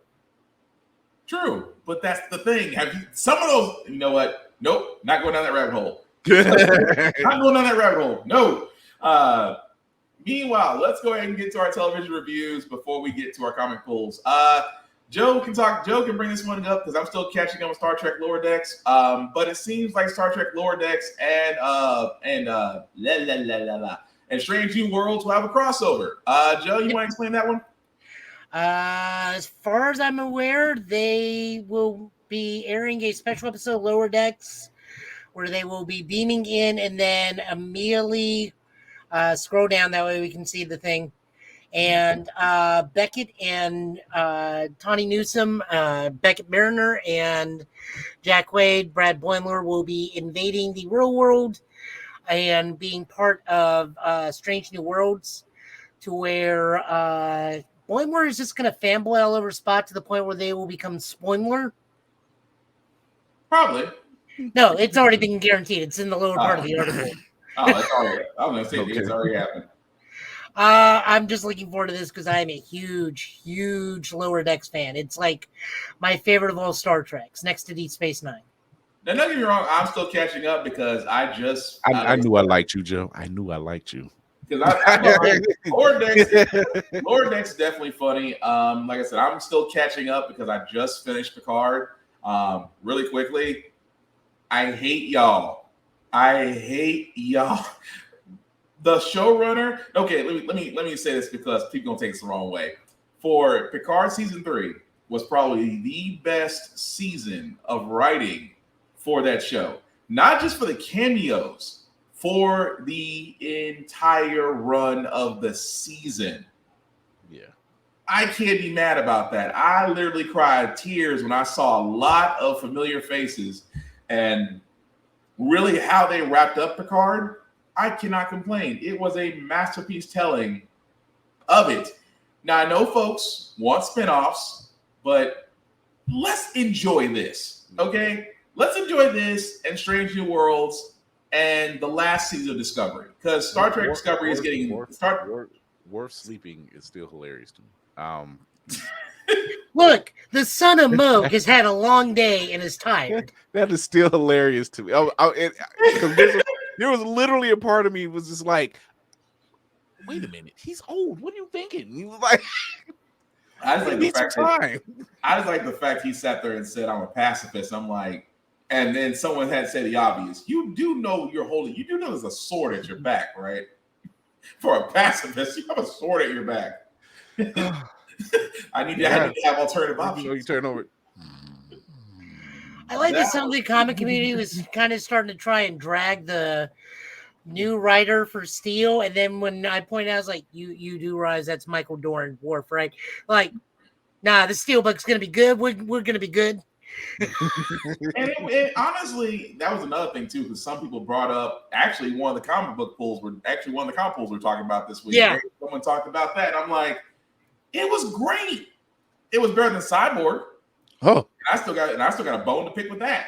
But we here also would like to reiterate, we like the writing in Cyborg. It was the art that did in that book. The art was god awful terrible. The artwork in the issue did not match the title.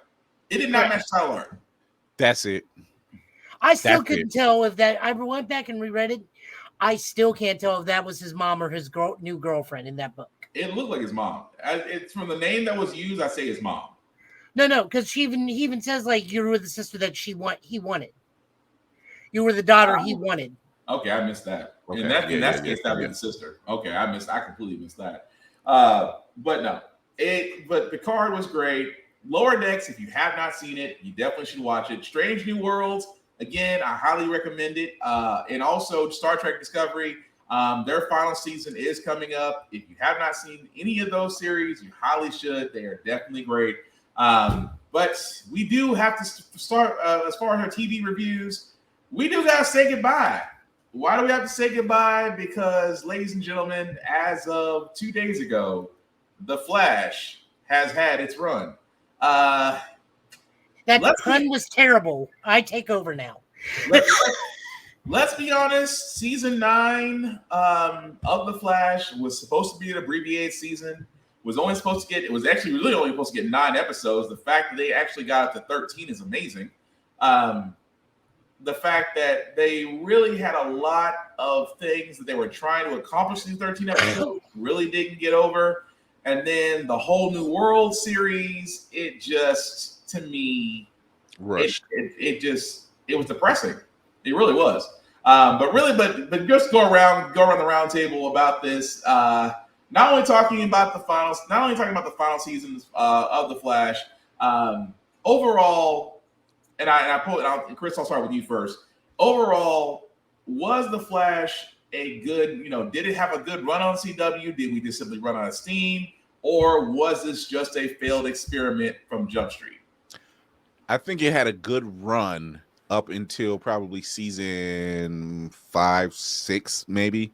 Okay. And then it kind of started running out of steam. COVID didn't help, so that didn't help either. So it just kind of like, as a matter of fact, that's when it happened. Right when COVID was kicking off, it kind of messed up their shooting schedule. Yeah. And it just kind of petered out right after that. And I, me being the completionist, I said I'm sticking through with it. I'm sticking through with it. I'm like, I've been here from the beginning. Stick with the landing. Right. Don't get me wrong. Grant Gustin, amazing. It's amazing. Okay. Great play. Great Barry. He's playing a great Barry Allen. Would have loved to see him with Batman and Friends. Man,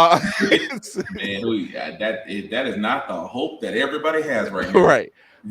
So being the DC show that ran the longest on CW is a testament in itself. But it, for them to have 13 episodes, it did feel extremely rushed. A lot of ground that they tried to cover and really couldn't. Didn't really, not well explained situations that went on in this final season. And damn it, no Cisco. That was the thing that bothered me. I'm like, we didn't really get a lot of the cameos back, and the Keon arc made no viable sense whatsoever. But I'm sorry, I Joe. thought you just kept telling people no because of NDAs. Yeah. Yeah. No, I mean, that's a viable thing. I mean, they'll tell you no to your face all the time because they literally are contractually obligated not to. Yeah. So when someone asks us, like, so are you coming back? It's like, no, I don't have time. I'm doing something else. Like, oh, that's an NDA answer. He'll be in there. Yeah, and it's that's why. And I'm sorry, Joe, not to cut you off because I wanted your opinion as well. Really, Joe. But no, I was just saying that it's missing cameos, incorrect storylines, and Joe has been calling, and I'll give Joe credit because Joe has been calling this since season 5, 6. What, that it's gonna end with Cobalt Blue? Yeah. Oh yeah. Didn't you call it? I'm about to say, didn't you call it about a year ago or so? Give or take. Yeah. I had to go back and look, but I could have sworn you called it about a year ago. But even Cobalt Blue, they teased Cobalt Blue since they teased him that was supposed to be Killer Frost, which, by the way, made no sense because you basically written off Killer Frost at the end, where it's like, okay, so Keon has ascended to become the goddess of all, and Caitlyn is back. but without Killer Frost, and none of it made sense. Yeah. I could not explain. My wife, I tried telling my wife, she was like, "What is?" She was like, "I thought this woman died." I'm like, "She did." She got a comic book rebirth. But here's the worst part, Chuck. Poor Chuck.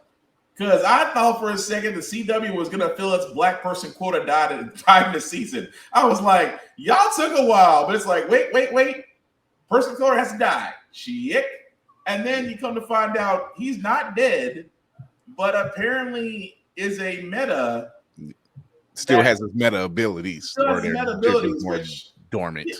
Right. Meta abilities that he had in the beginning of his introduction to the Flash, but since then have been dormant until Reverse Flash almost kills him. Yeah. Make that make sense. That's even worse with what's her face's Virtue's character, which I was gonna say is like, since when could she fly? Never. I'm like, they sat there and took so many liberties with it, and it's gotta be messed up. That hey, we're gonna give you your own suit, but you can only have it for 2 episodes. So I'm a little confused. Is she empathic or telepathic? They tried to mix both. Okay, see, Joe, I'm with Joe on that because I was like, wait a minute, I thought she was like an empath that had some. See, that's like those weird some lower level. I will tell you what it is. When she got connected to old girl, they try to make it seem like she took her powers. They try to do that little thing of like, oh, well, you're different than me. You're actually stronger and you don't even know it. They try to finesse that. I remember them saying that, and I'm just like, okay, you're an empath, and I would assume by you being an empath that the stronger meant like you can exude that emotion of whatever you choose onto a person, not just feel it from a person. And so I figured, okay, yeah, so that you could eventually mess with somebody's head, I guess, in a sense. But then you're stopping Godspeed's dead in their tracks, and I'm like, when was? I mean, she goes basically from being from a Hellion to just Jean Grey. Pretty much. Yeah. Pretty much. And like I said, that it's just a mess of them. And then you tease the whole Eddie going full cobalt blue, then getting, and this is the problem. And I say this with all certainty, that somewhere along the lines of season 4 and 5, Flash decided to become Dr. Phil to every one of his rogues. It was like I see that's a Wally trait. Yes. It is. I will not argue that. But the problem is, it didn't have to be with every villain. It was like, you tried to convince Zoom he wasn't evil. Really? You tried to convince a guy who is dead set on killing you that he is good. You tried to convince Godspeed, a guy who is only obsessed with being the god of speed, that there's nothing wrong with him. Well, he actually did do that in the book, though. Yes, but it didn't have it. The problem with the Flash, as he got in upper seasons, it became the norm. And then you kept on going back to the timeline. And you kept on wanting to wreck the timeline. You kept on wanting to do this and do that. And even in the final season, where Barry is basically jumping more than the quantum leap at this point. I do love the fact that when that happened, the first thing he said, like, what did I do now?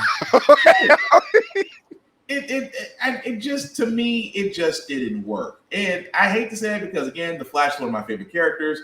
Grant Gustin, it is my hope, sir, that when the Flash comes out, when Batman and Friends comes out, I'm just gonna throw it out in the universe. I hope at the end of that movie, all I want to hear is, my name is Barry Allen, and they show you. I will be happy. Matter of fact, I'm pretty sure a lot of people will be happy. But that being said, I have to also apologize for the Candice Patton who played Iris West, because she caught. And I'll be honest, I said that her character was boring, but you can't blame the actor. You can't blame the actor for the role that they're given. You cannot blame them because they didn't write the script. They're getting the opportunity of a lifetime. I can't knock her, but she caught so much hell and still catching so much hell. Yeah. Because a lot of people said, well, she just, I didn't like her. I didn't like her acting. I felt like she was disconnected. Somehow the show became about her. And those are things that are beyond her control. Don't get me wrong.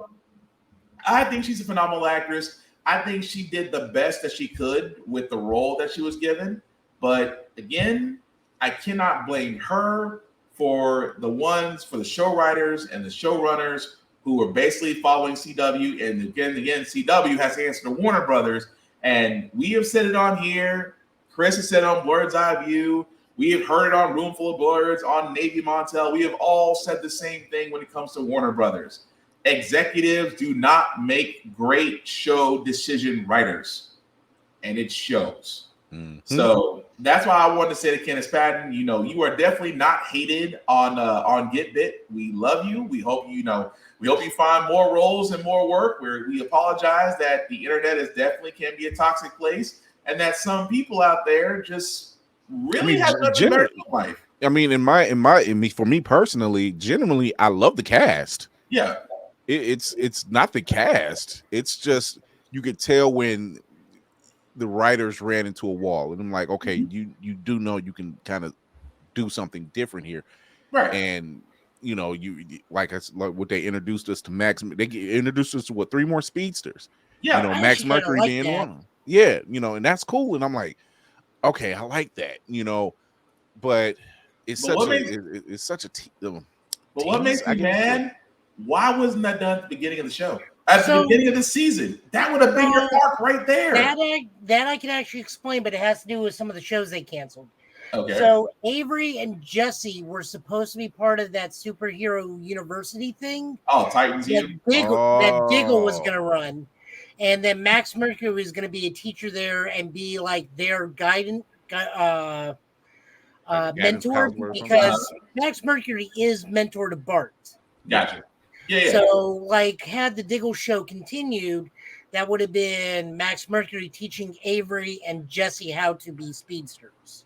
Okay. But since that got canceled, that got scrapped. They were still going to be introduced regardless.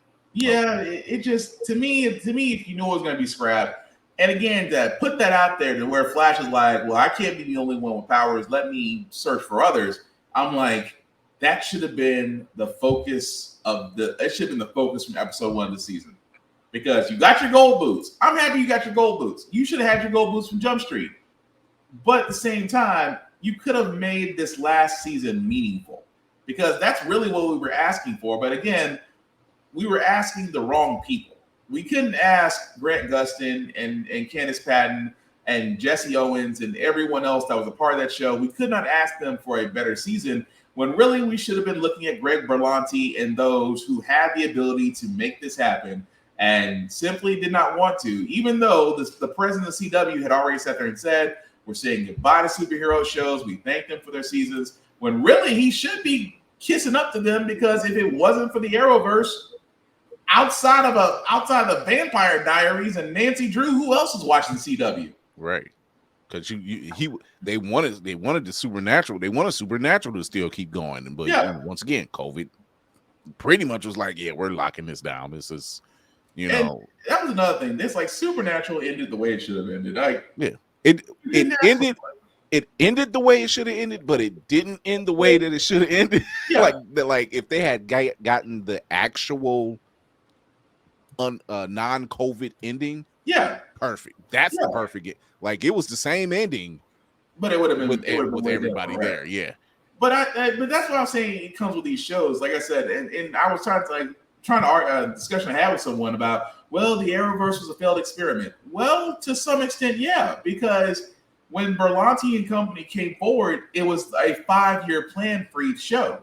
Because most shows in syndication, if they get to the 5 years, that means you've hit episode, if not 100, over 100 by then. Mm-hmm. So for anybody that doesn't know, when a TV show hits 100 episodes or more, that's guaranteed syndication, which means that those shows will be or could be replayed in other networks, other areas, other markets. Walking Dead is a great example of that, because Walking Dead, albeit it's heavily edited, you can see it on public television. That's the reason, because of syndication.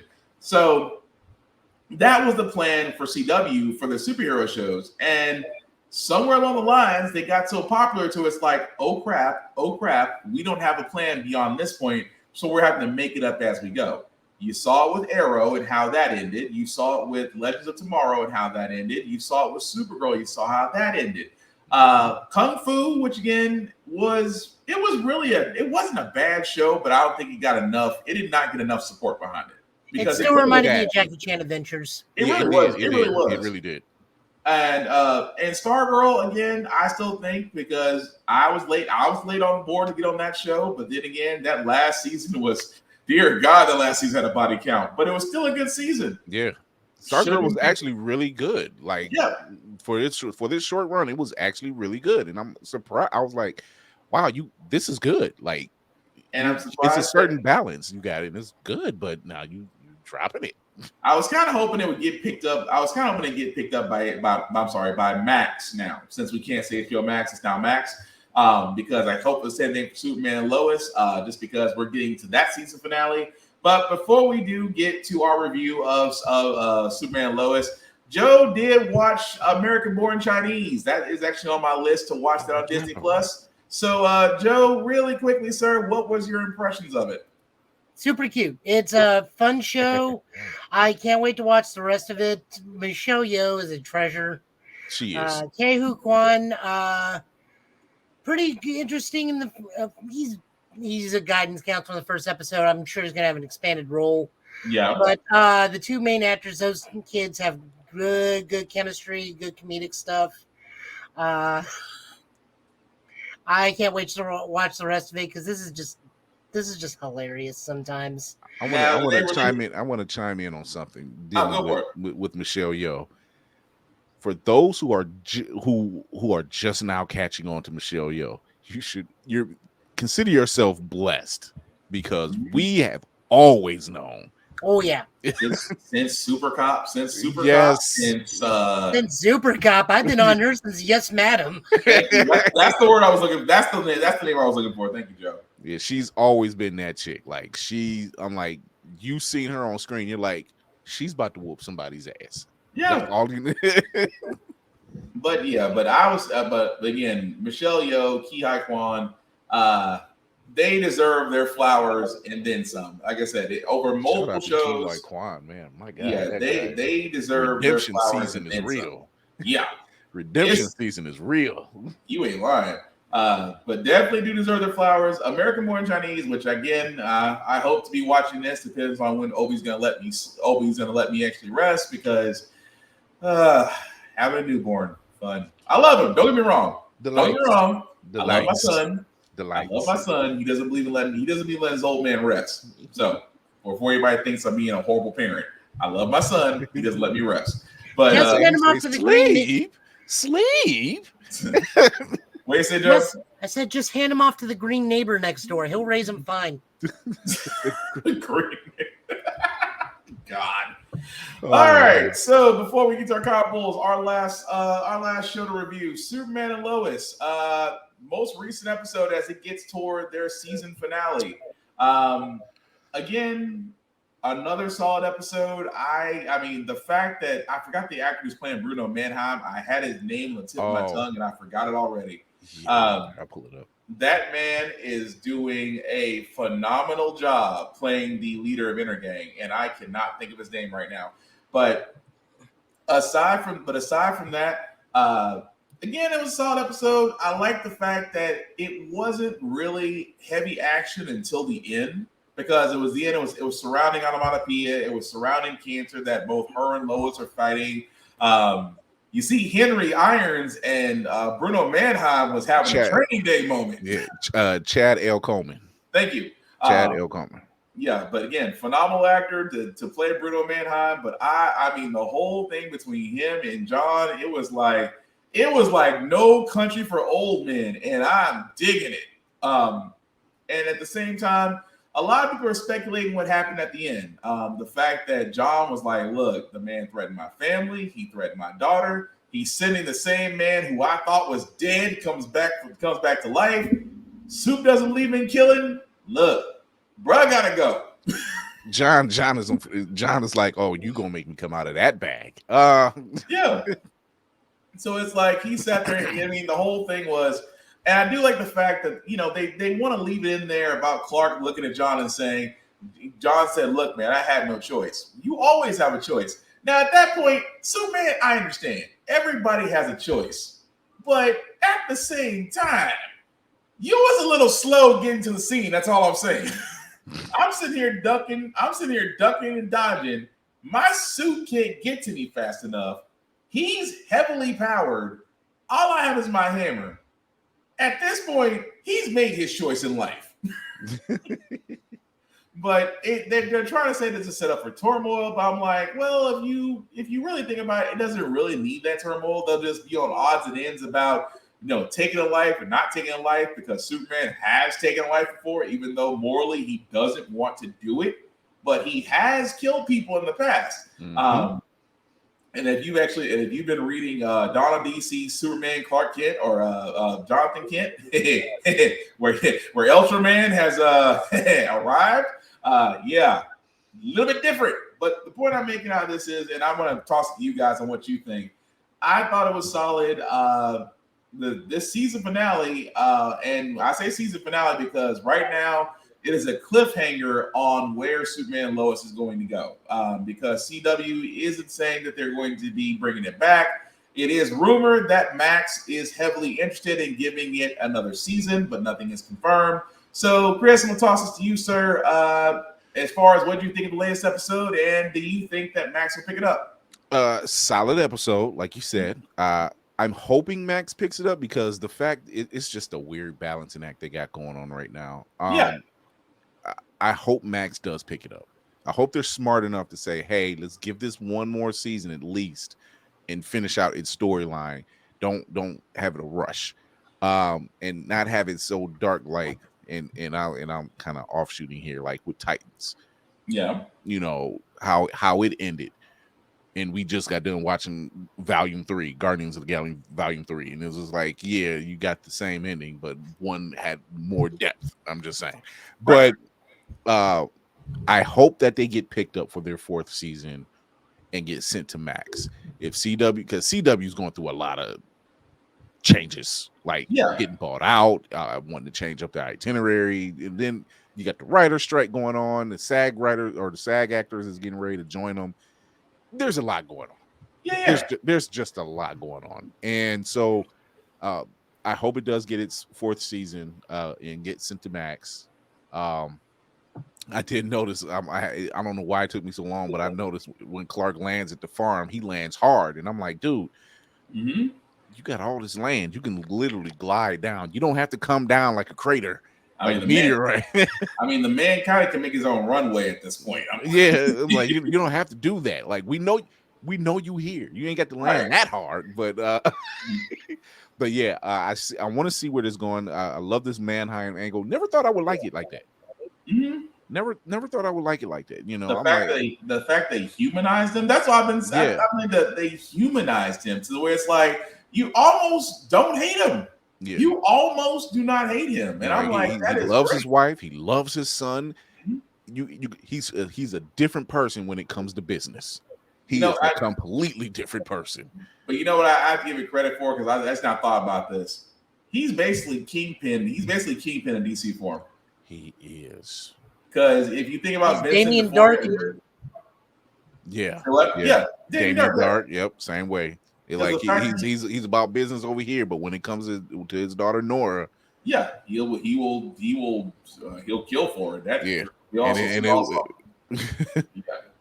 But no, I mean, I like the fact that they made it that different, and at the same time, Bizarro Superman still hanging around. But I'm sorry, Joe, I didn't mean to take over, dude. But what did you think of it, sir? And do you think Max pick it up? I thought they already did pick it up, because didn't we cast Lex Luthor not too long ago? They casted him, yes, but they did not confirm whether or not Max did pick it up. All we have is the casting that they have for Lex Luthor, but Max never officially said they picked up Superman and Lois. Mm-hmm. And I don't think they can really do much. Like that ball is really this strike thing is kicking everybody's ass. I mean, it really is. But again, as you know, the whole thing about the strike, and really before we go to the comic pools of the week, it's simply put that I did not know, and of course, me going on this journey along with Chris, because we did not know that in the world of Hollywood, writers are basically essential workers, and not in a good way. Like, they get paid poorly. They don't get money from streams or DVD purchases or online purchases or rentals. They get none of that. They get flat rates. And the actual studio workers have their own union, and they actually get better pay and benefits than the writers do. So I can't blame the writers for going on strike. Again, like Chris said, the actors from SAG might also go on strike. And let's be honest, when your writers and actors go on strike, you're not getting anything done. Hollywood becomes a ghost town. I mean, for all those buying DVDs, buy the pallet load through Amazon, y'all smart ones, because I mean, outside of streaming services, you're going to be seeing you're going to be watching a lot of repeat shows, and it's going to be repeats, reality shows, and game shows. Yeah, that's it. And all Hollywood simply has to do, pay people. Like how most strikes go. Most strikes always are the same. You're going to wind up paying more, so why don't you just skip to the end? And here's the other thing that they're missing out on. Before SAG started getting involved, if your script was done, you could still film. Yeah, you just couldn't do rewrites. So, you could be a producer that had some writing credits, but you could just still go ahead and produce. You just couldn't do any rewrites or anything. You could still film, but then come to find out, nope, can't even do that. And so you can't even do that. So, like, if you're a producer that has writing credits, you can't do that either. You can't work on the show. Yeah. So now with that being involved, that's shot. Now your actors are talking and saying, yep, looks like we getting ready to join them. But now you're not shooting no movies. You're not shooting any television. If it's not in the can already, you're not getting it. But and thank you for saying that, because Joe just reminded me of something else. So Deadpool 3 has already started filming despite the strike. Despite the writer strike that's going on, Deadpool 3 is still rolling on filming. I'm still looking forward to it. I just thought it was surprising that Disney is still moving forward with this third incantation. It might be principal photography. That's why. It might be that too, because I was thinking to myself, dang, they are really moving forward with this despite the strike going on. But I digress. But Joe, that's really all we have, sir. Do we have any other news before we go to our comic pool, sir? Trying to think, I can't quite remember. It's been a long day. Joe's had a long day, and he just came back from ICC, so I envy him a little bit. But yeah, but if we have it all, sir, let me go ahead and pull up, because I do see you got your comic pool. I do see you got your comics up and ready to go, sir. So whenever you're ready. Yep. So Action Comics number 1055, we get to learn that behind the entire Metallo attack is, of course, Cyborg Superman, because this man cannot and will not die no matter how much he wants to die. In fact, the backup page even tells us, hey, here's the whole history of Cyborg Superman. They refuse to let him die, no matter what. Pretty much. This was written by Phil Kennedy Johnson with art by Rafael Sindova, colors by Matt Herms. We learned that Metallo is actually not that bad of a dude in the grand scheme of things. We learned his origin story on what brought him to where he is now. We learned the only reason he's agreeing to this is because we know that Cyborg Superman has a sister. However, the Kent family, or the Superman family, is still dealing with zombified Metallo people. Yeah. Where anybody could potentially be a Metallo person and you're already dead. You just don't know it. Pretty much. You're basically a sleeper agent. Backup story still has to deal with stuff that happened in the Death of Superman anniversary thing, where like the new Doomsday, that's actually just some poor dude who got the Doomsday virus. Yeah. And Mutate is still working with them. And then the Steel issue, which is written by not Michael Dorn in this one, but was still very entertaining. It's a good way to kick off the Steel series. At the same time, folks had an issue with it. I was like, I think they didn't have an issue with the Steel stuff. They had an issue with the dialogue. Natasha and Connor part. The dialogue. And I seen this one, and I was thinking about picking it up because I said, well, let me kind of start peppering more DC into my pool list instead of just Batman. And I was like, I picked it up, and then I thought about it, and I said, I'll go get this Titans #1 and start there. So actually, that Titans is the principal driving force of Dawn of DC. So but it's also good too. Titans, that art's we reviewed Titans 1 last week. It was actually pretty good. And the newest issue, Nightwing, is going to be better because it's a pure POV from Dick Grayson perspective. I seen one Jason Todd reference. One. Probably. No, this was a good book. Everybody is written out. It's interesting to see Metallo be like a pseudo good guy, and even Clark's like, no, he's in this because his family's involved. Like we have our past, but he wouldn't be coming to us for help if he truly was really behind everything. Right. And then of course, like Hank Henshaw just like pops up because of course it's Hank Henshaw. If you need a quick villain for your Tuesday fight, you just call Hank Henshaw. I like how you said for your Tuesday fight. Yes. I mean, they even have to go so far as to get like the Eradicator program because, like, oh, you can detect Kryptonian anomalies with my super thing, and then, of course, the first thing the Eradicator is like, oh, I see you have a half-breed offspring. I can get rid of him for you if you need to continue the purity of the Kryptonian line. It's like, Garg's like, I will shut you off. Here's what I need.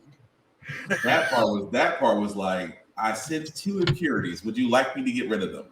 I'm like, what are you the evil Mr. Clean concernly area? Like, he's called Eradicator for a reason. It's like it's like not everything is a kill mission, sir. I just need information. That's it. Are you sure? Yes. Good book. I'm still enjoying this. Superman is always fun when he has a family involved. Yeah. Moving on over, we got Green Arrow #2. This is written by Josh Williamson with art and cover art by Sean Izaakse. I guess that's how we pronounce that. And interior and cover colors by Romulo Ferrando Jr. So Ollie is still trapped in this weird, bizarro world where alien animal people are just running the society. He's trapped there with his... We'll go with niece. Yeah, niece. Roy's daughter, Leanne. I like the small moment where it's like, yeah, I mean, we got to find Connor, and he's like, "Who's Connor? Your son." And then Ollie has like, "Oh my God, I have a son." That's right. The flashback was killing me. Don't chalk that up to Ollie not remembering doesn't have Connor.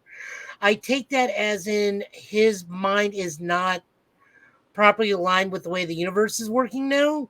Because prior to Dawn of DC, Connor didn't exist. Right. He was like one of the ones that got like sent away to who knows where because Barry Allen missed his mom so much. Like it's still Barry Allen's fault. It's always Barry Allen's fault. Yeah.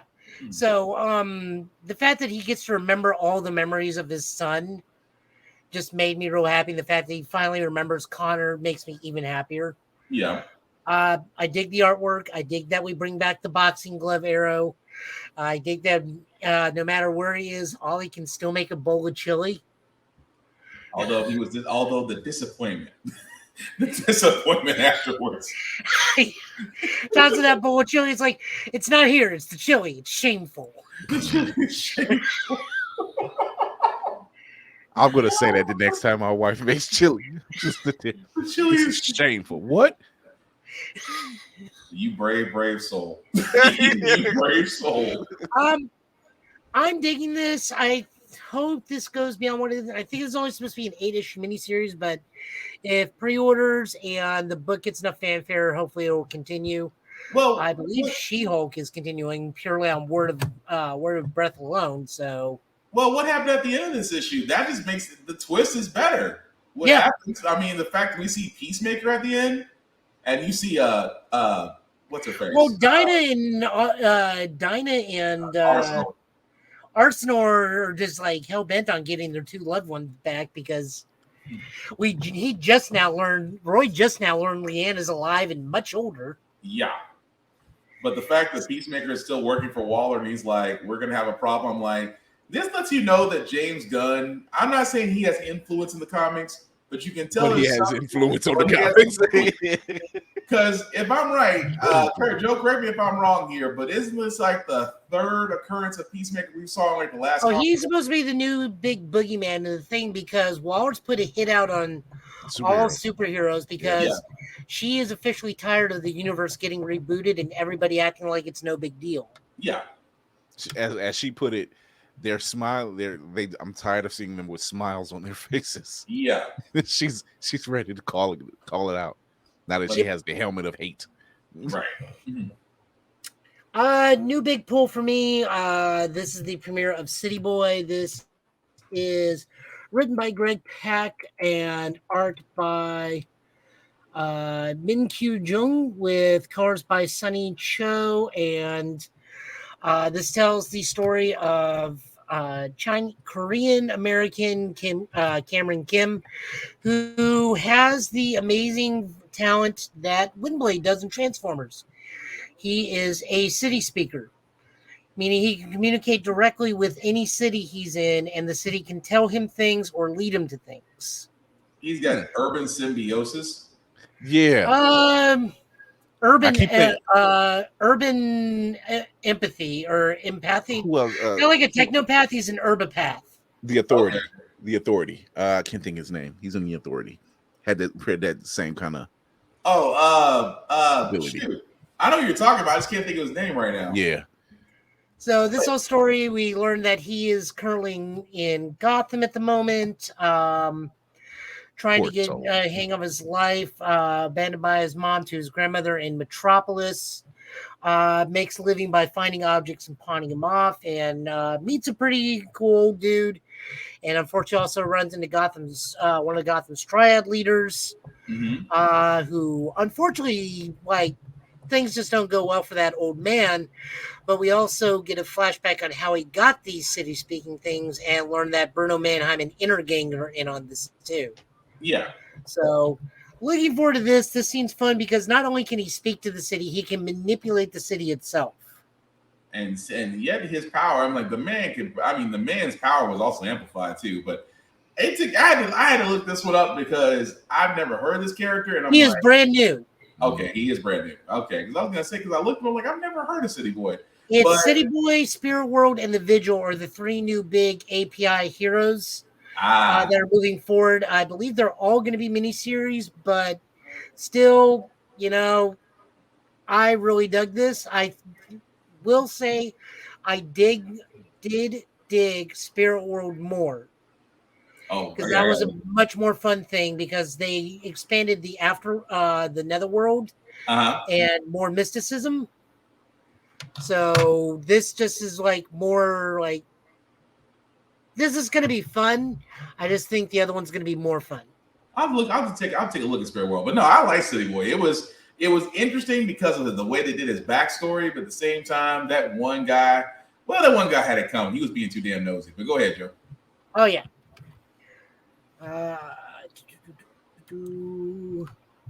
Moving over to Marvel, we got Bishop War College #4. This is written by Jay Holtham and pencils by Sean Damian Hill for Earth 63, inks by Victor Nava in Earth 63, Alberto Focci for Krakoa artist, and coloring all around is by Espen Grundengern. Bless you. Yeah. I dug this with the exception of some of the X-Men designs. That Wolverine design was something wild. That was I have never seen so much freedom expression. So I took that as Wolverine being a Canadian native more than him being black. Did his hair have to be that? Okay, I can't help you on that one. That's And that's where I was stuck at. That's where my pet peeve was. But go ahead. Beast's hair was equally weird, but then I realized that they all just came jumping in at a thing because Beast's hair went back to the normal dreadlocks. Yeah. Last issue, but that Wolverine. It looked rough. So Bishop is still in the universe where all the major superheroes are black, with no exceptions. Even Storm is black, which we have undeniable proof that Storm being black is a universal constant in the multiverse, as it should be. Yep, no argument there. Chris, we were talking about how terrifying a black Wolverine actually looks. Bishop War College is good. Yes, no, Bishop War College is very good. That Wolverine, I took him to be a Canadian native, but that still doesn't excuse that hairstyle. That hairstyle, though, just. Long and short of this one, in the Bishop thing, the human extremists that are trying to fight for human survival attack a thing, and unfortunately Tempo's father gets caught up into it. Meanwhile, Bishop forces, we'll call him Lucas for the sake of simplicity, forces Lucas to finally actually use his powers for a change, and Lucas is immediately remorseful for it. Meanwhile, Bishop's college kids are finally getting the one over on the Stucker twins. Thank God, because no one needs those kids. No one needs Nazi German twins with superpowers running around on Krakoa or anywhere. Yeah. So, thankfully, leave the mutants alone. I hate that. Thankfully, two of my favorite Japanese X-Men people, Armor and Surge, managed to take pretty decent care of them pretty quickly. Yeah. Books still continue to be very solid. I want more of this. I want to see what other characters like. I want to see what the Avengers look like. I want to see what Fantastic Four would look like and whatnot. I want to see like how Earth 63 expands and grows through world building. Not gonna lie, their versions of the X-Men looked really solid. Like sometimes really yes, solid. sometimes no. Their Emma Frost and their Sebastian Shaw leave to be. The Sebastian Shaw was questionable as all get out. I will say Cyclops and Beast absolutely surprised their look. I'm like, I think the Jean looks really good. Yeah. Beast was like the Iceman is their Iceman is like Iceman. It's fine. Their Angel looks fine too. Like I said, it's just some of the new X-Men. Yeah. Look a little bit more questionable. The only part that was like hilarious from last one is like Sebastian Shaw telling Emma Frost, like, in his world, you're white. That line was girl, shocking. you were white. Yeah, just the look on her face was priceless. Like the really? audacity. Oh, I do not want to be there. Still, really good book. Loving everything about it. Hopefully, this ends up much better. I just want more of Earth 63 because it just seems like an interesting world. Not only is a world where possibly the majority of the hero community is black, it's a world where the majority of the community as a whole are mutants. Which it still might be an experimental issue considering the fact of how it, depending on sales. Yeah. Depending on sales, that might be a route they may go. Well, I mean, on top of that, they even say that this is an extra credit issue, which means this is like it's in canon, but it is not like the main plot of Krakoa is not adhering to anything super huge about it. Right. Fair point. Next up, we got Chris's book, Fury #1. This is written by Al Ewing with art by Scott Eaton and Cam Smith, Tom Riley, Adam Kubert, Raymond Romanos, and Jordi Belair is colorists. The long and short of this one is a secret agent of unknown origin known as Scorpion is out to steal the Zodiac Key, and both Nick Furies must get in on this to see just what is the Zodiac Key and how it affects everything, because the Zodiac Key has always been pivotal in all of Nick Fury's life, both Furies, Junior and Senior. So it's also the first time we've seen White Nick Fury in years. Yeah. Well, technically, he's been in Fantastic Four. He has Fantastic Four. Yeah, he has. He will be the Unseen, so that would make sense. Yeah, he's been working with. He's been living and working with Uatu. So yeah. Fantastic book. Great homage to the commemorating 60 years of Nick Fury. This book definitely does do that. It's a clean look. I'm gonna have to mock it. I was like, I can rock that. I can rock that. It's just been a while since we've seen Nick Fury like this. Or just a book focusing on Fury. I'm also wondering if the reason that they're doing this is because they preemptively put out Secret Wars or Secret Invasion because Secret Invasion got delayed, so they need another Nick Fury book. Yep. Honest to God, though, I thought that Scorpio was actually the secret agent, Peter Parker's sister, Tessa Parker, for like a hot second. What was? Wasn't she? Wait. I'm trying to think of her code name. They mentioned because it was her. It was her and Mockingbird. Well, they were even working threw together. in Right. Well, they threw in during the Chameleon conspiracy that she may not even be a real person. She could be a life model decoy. Yeah. Or possibly a clone or something. So because they needed to get Tessa off the table at that point, because Spencer's run was coming to an end. Yeah. So they didn't use her anymore. And they're just tearing up Peter's life anyway right now. Man. I have dropped that book, much like many people should do. So I thought Ben Reilly had it bad. Jesus Christ. This is why I sit there and say this person, I'm starting to believe this person was just wanting to just throw Peter into everything because it's not Ben anymore. Since it's not Ben anymore, Peter just has to be the brunt of rage out of this. But real quick, the hilarious thing about all this, though, is that the Hallows Eve book is actually really good. Yeah. But real quick, wasn't Peter Parker's sister was codenamed Penguin or something like that? Penguin or something? Something like that. Hold on, I'm gonna look it up because I remember him. They're calling her name. They were on a mission. Mockingbird was there. Right. And I'm trying to think what she was called. I can't think what she was called. Because I was trying to think about it because they gave her nicknames. I was like, I could have sworn one nickname. I don't know why Penguin sticks out in my head.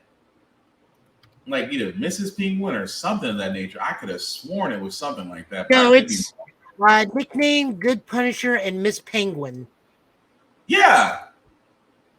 But I don't think it was ever mentioned. I don't think it was ever mentioned in the comics, but I could be wrong.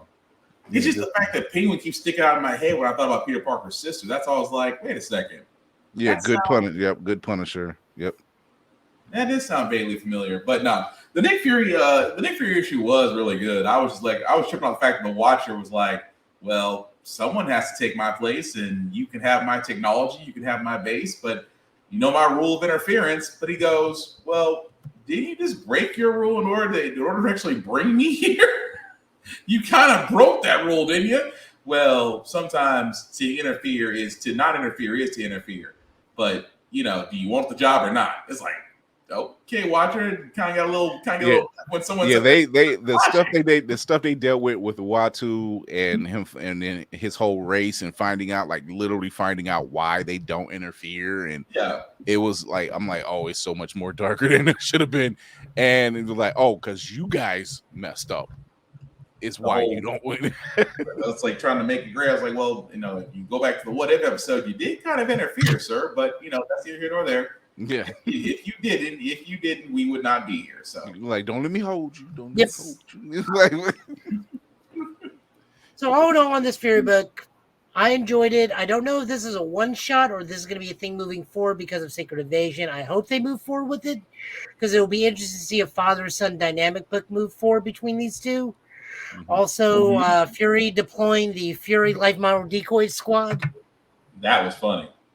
He's like, "You don't think I have a plan for this?" It was like watching Shadow Clone Jutsu. It's just Fury Squad, go. I was like, oh dang, there's 6 of them. It's like I prepped for this. Which again, there's 6 of them, but unfortunately, they were all Sound Village ninjas with no names. Meaning Scorpio dropped them all pretty quickly.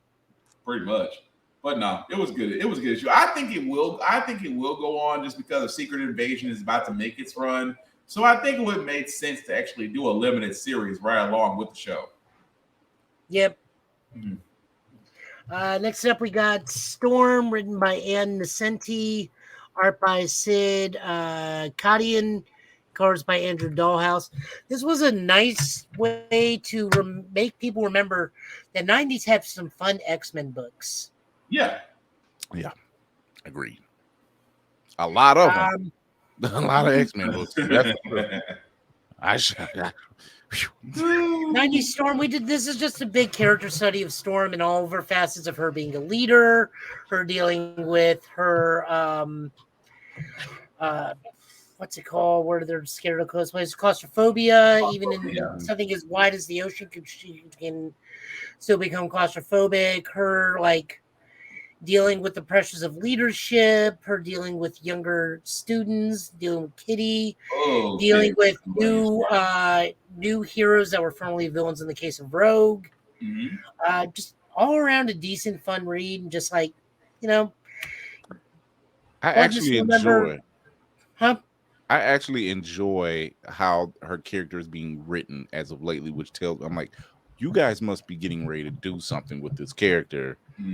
Because the way she's writing in X-Men and X-Men Red and the way they're writing her here, I'm like, well, Fall of X is coming up. Yeah, I'm like, you're up to something because she is a powerhouse. Yeah. And that's probably the best I could put it right now. See, that's the thing I'm thinking with Fall of X coming around the corner, and that the fact they're trying to, giving her a limited run here, it kind of does shit point because Summer of Sinister was, interesting. Albeit the ending could have used a little bit more work, but little polish. Oh no, I like that Emma put her on blast. It's like, yeah, you were the only one that didn't get affected because you didn't come down because you think you're better than us and you think that we don't deserve your time because you got raised as a goddess.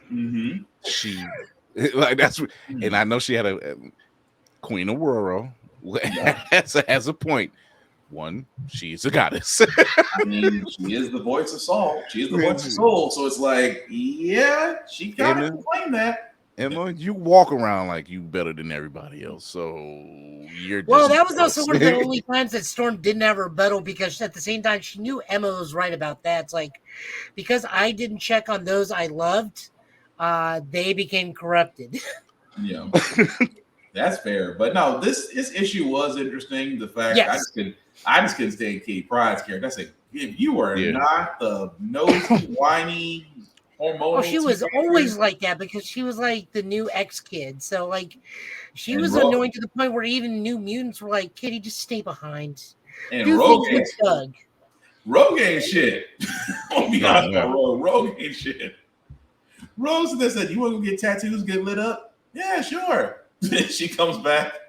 Professor X is like, yep, let me talk to you. Oh, is it time for my spanking? I was like, if this is not Rogue to a T, just. But it was a good issue. I did dig it though.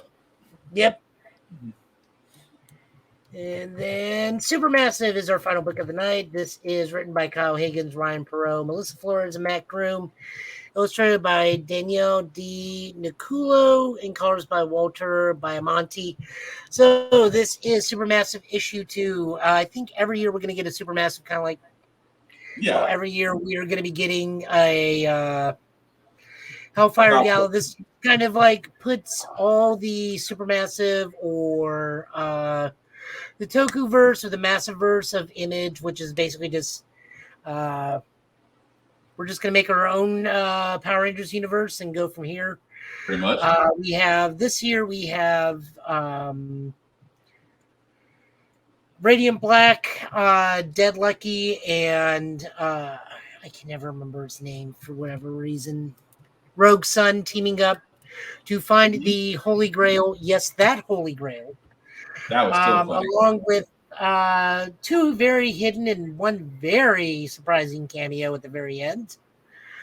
And it's the basic trials of getting the Holy Grail, face your fears, fight a monster, see who does what, be possessed, and see if you can survive it.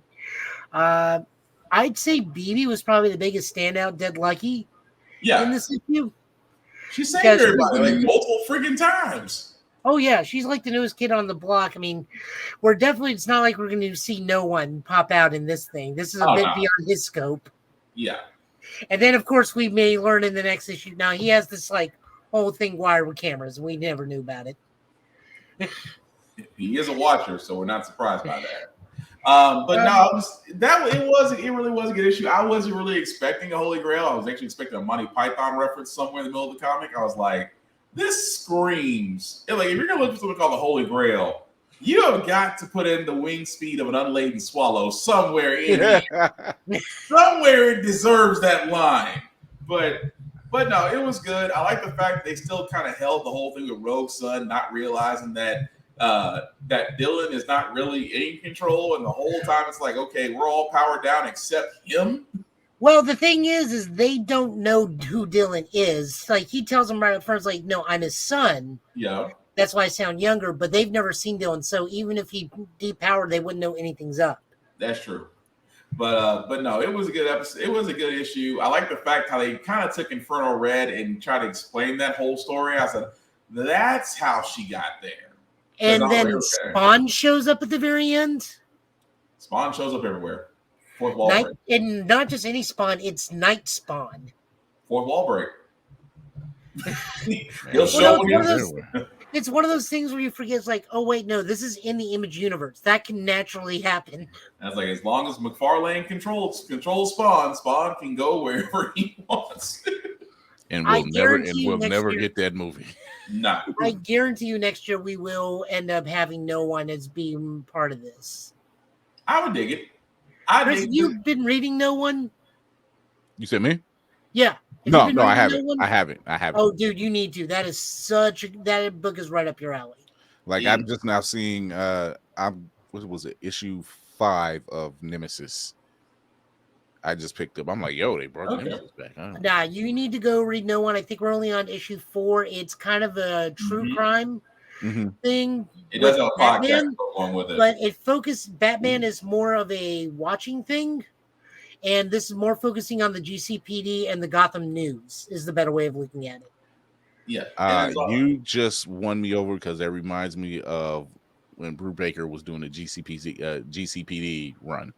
Yeah. The other thing is every issue is followed up with a podcast episode that's about 30 minutes long with Rachel Lee Cook and Patton Oswalt. Okay, I'm sold. You got as you said, Patton Oswalt. I'm like, yeah, he knows his shit. I'm in. You gotta. It is definitely worth it because I definitely enjoy it. Joe kind of got me hooked on No One too. But yeah, with the Supermassive Tailverse, if you haven't already, Inferno Girl Red, the Dead Lucky, crap, what's the black superhero's name? I forgot it already. Rogue's Son, and I'm missing one. Radiant Black. Thank you, and Radiant Black. If you ever get a chance, Chris, those 4 issues, just read one of each. You'll be hooked. Yep. It don't take much. It's one. On top of that, Radiant Black is moving into its next sort of action. So this is kind of like a mid-season finale every season. And then they do their next jump. Yeah. So the next big thing for Radiant Black is who's going to actually get to keep the Radiant powers, because right now the Radiant powers are being shared between the original user and the current user, because the original user got put into the hospital. So his best friend decided to make the sacrifice. We'll all be Radiant Black so he can live. But now the powers are only half working because they're being split among them.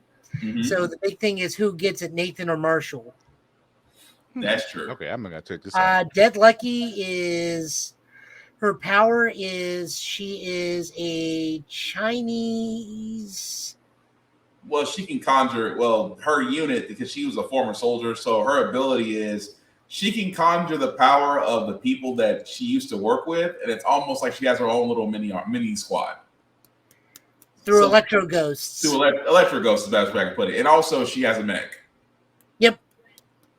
So that's also very, like I said, you're not going to be Inferno disappointed. Girl is just what happens when Sailor Moon meets Power Rangers. Pretty much.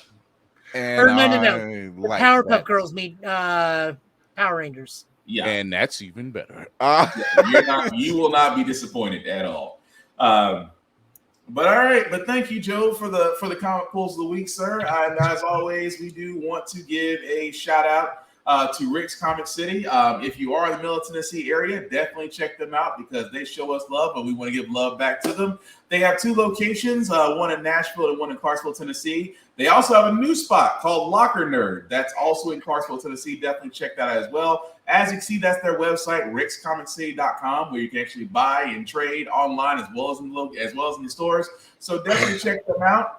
Again, if you are in the Middle Tennessee area, you definitely do. If you are not in the Middle Tennessee area, support your local comic book stores, wherever they may be. Support your local libraries. They are the only areas left to where you can find anime, comics, manga, multimedia, to where you can own it or rent it or buy it, however you want to get to it. But above all else, support them. They are the last areas that you can find these things, and they cannot survive without your support. So definitely, if you're in the Middle Tennessee area, check out Rick's Comic Book City, Nashville's #1 place for go to comic book stores. And also, if you're not, support your local library, support your local comic book stores. Trust me, you will not be disappointed. As we wrap this up, guys, I would be remiss not to sit there and say, if you are in the Middle Tennessee area, that Joe can tell you about a little convention that's going on right now.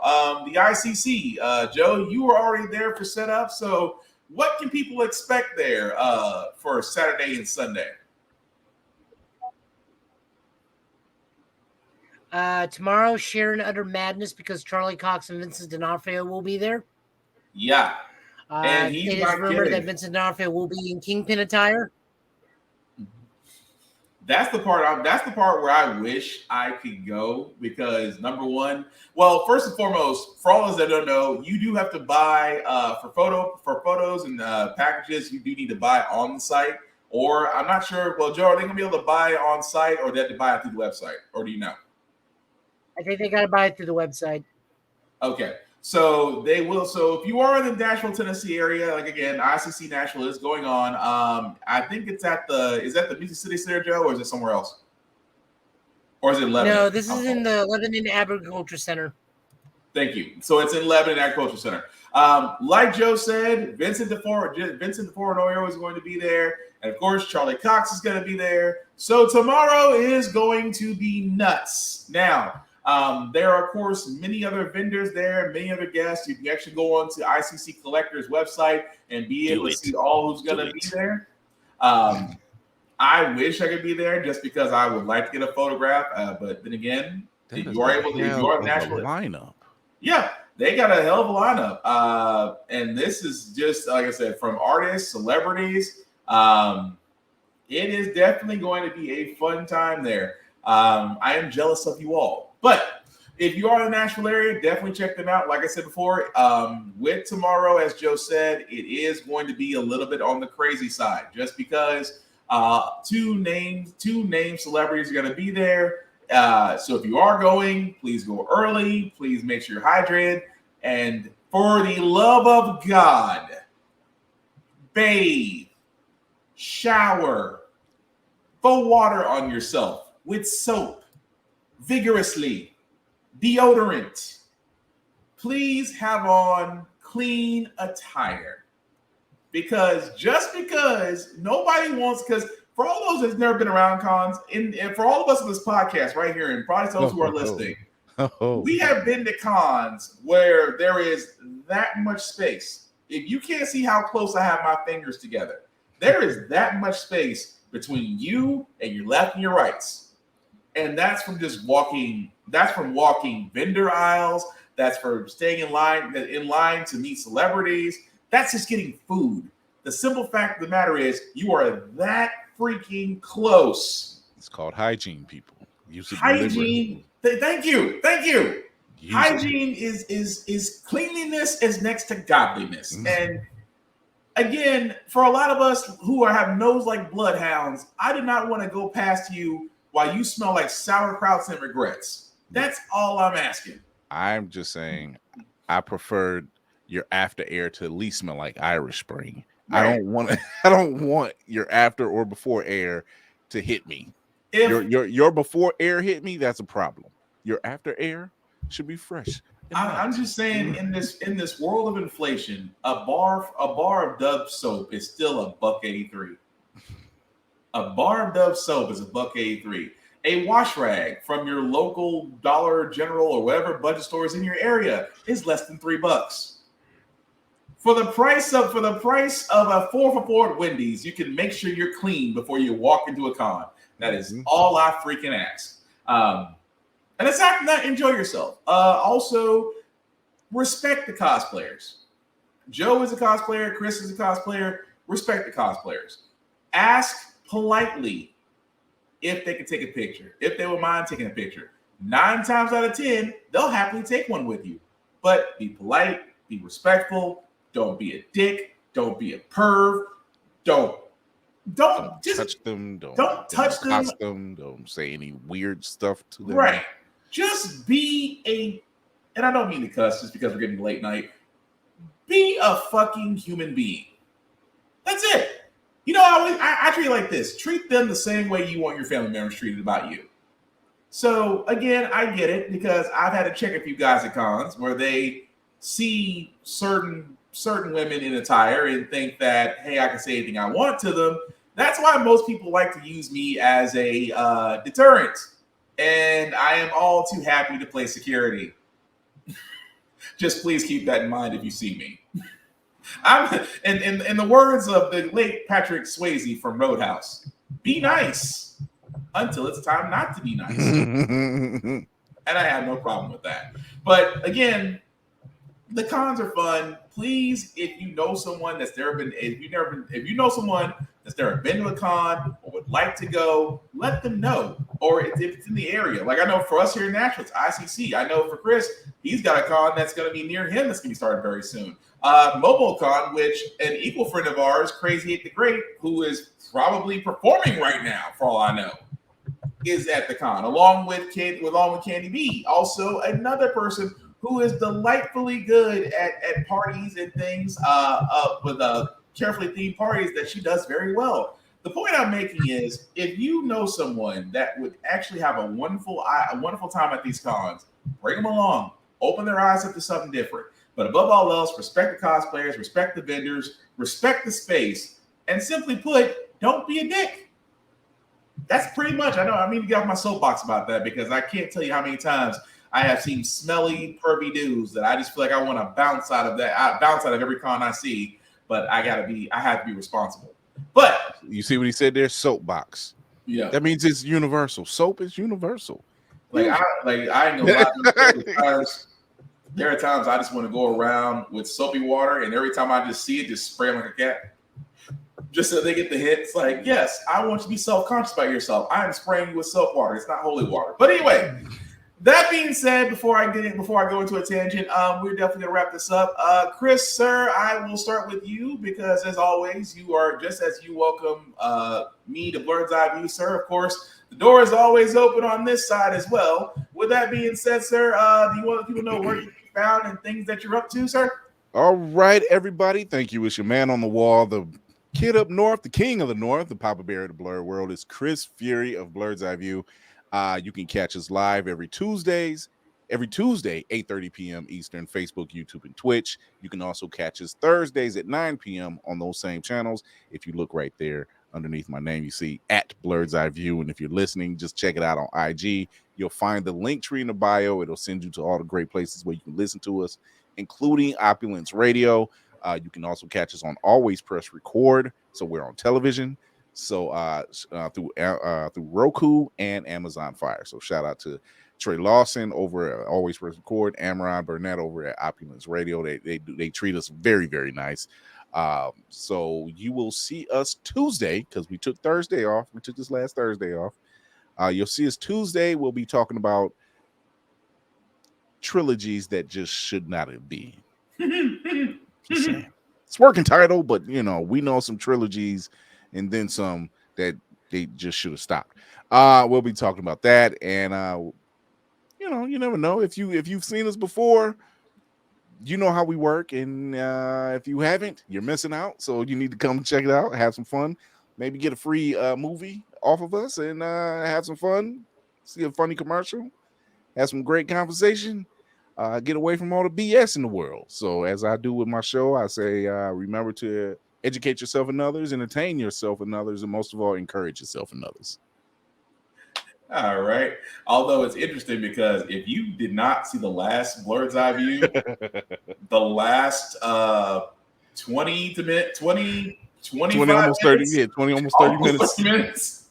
Let's just say one of our esteemed group of the High Council was having technical difficulties, and Optimus Prime showed up. Yeah. Or a scroll. The verdict is still out right now. Yeah, so, Chris, I already have a title for that episode about trilogies that don't need to be. What's that? 3 of these. I didn't even want one of these. I might have to use that. Good God. Joe, do you want to know, folks, what you'll be up to, sir, aside from ICC as well? Sleep. I know that. You have been. No, I got the new Star Trek game, Star Trek Resurgence. I'll probably stream that when I get home from a 9-hour workday at the hospital. Thankfully, my vacation starts next week. Then the birthday weekend begins. Cool. Where we going? We're doing Nashville Comic-Con, then we're probably going to hit Game Terminal. I can do Nashville Comic-Con. I don't know if I'll be able to talk the wife into taking the boy to Game Terminal. I mean, he can touch the sticks. That's like the most only thing I've heard, but I don't know what anyone's doing for me on my 40th birthday, so God only knows. I mean, Obi will play with the sticks, but I'm afraid he'll try to eat them. he'll play with the arcade sticks, and I gotta hurry from yank him back. All he's got to do is press on the button and wiggle the sticks.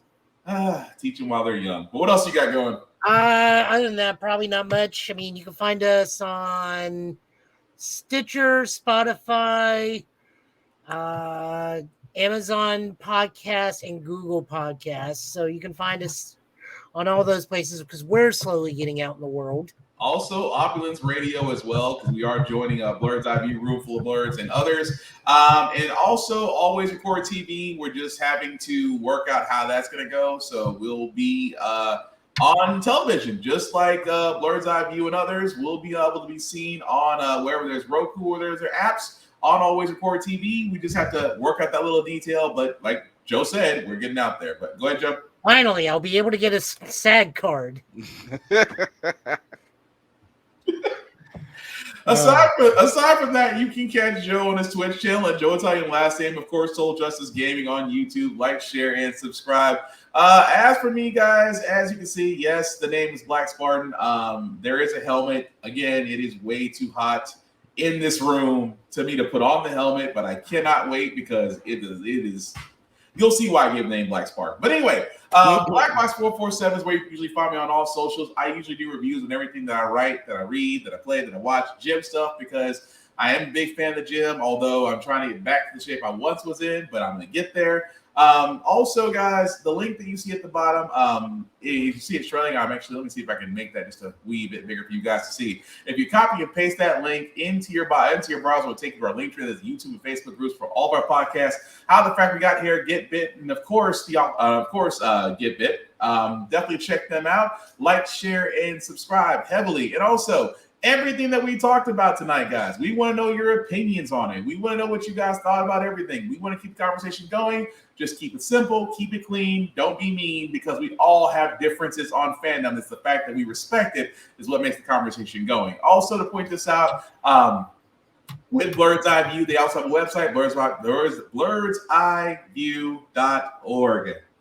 Thank you for watching me this far. I'm actually one of the many heads of writers on there. I actually do the writing column for wrestling. Why? Because wrestling is real and people are fake. Shout out to Mr. Kennedy for that one. Also, I will be covering Night of Champions when it becomes live, 11 o'clock my time, because they are in Rio, Saudi Arabia. And we'll see what happens with Cody Rhodes from there. Beyond that, guys, like I said before, with this season that we're all in should be a season of really supporting each other, moving each other forward, celebrating the wins and the victories. And again, if it doesn't happen to you, still tell somebody. Give them the appreciation, because you know why? For a lot of us out there, we don't get the I'm proud of you, but it hits different when we hear from other people. We need to be more about that. And again, share. Support your friends the same way you would support Beyonce when she thought about divorcing Jay-Z. That's the type of support you should be giving your friends personally. And at the same time, guys, as I said before, I am a pretty sociable person. I like to talk to almost everybody. I just have one rule. Don't be a dick, and we'll all be cool. That being said, guys, we will definitely be back here, same Get Bit time, same Get Bit channel, of course, with me and Joe. Of course, Chris, if you're available, you are always welcome to join, sir. I'm going to try to see if I can get Kira and Lainey to come on here, because that's going to be interesting. Oh, you're going to be in for a party. That's going to be interesting if I can get the entire crew in here. I'm going to ask. I'm going to leave the door open to them and see if they come on, because I just want to see what happens. I believe in bringing people together, so it's going to be fun either way. I mean, you'll have the captain, the mechanic, the gun runner, and the horror storyteller all in one room. Come on. Does that mean I'm the mascot cat on the ship?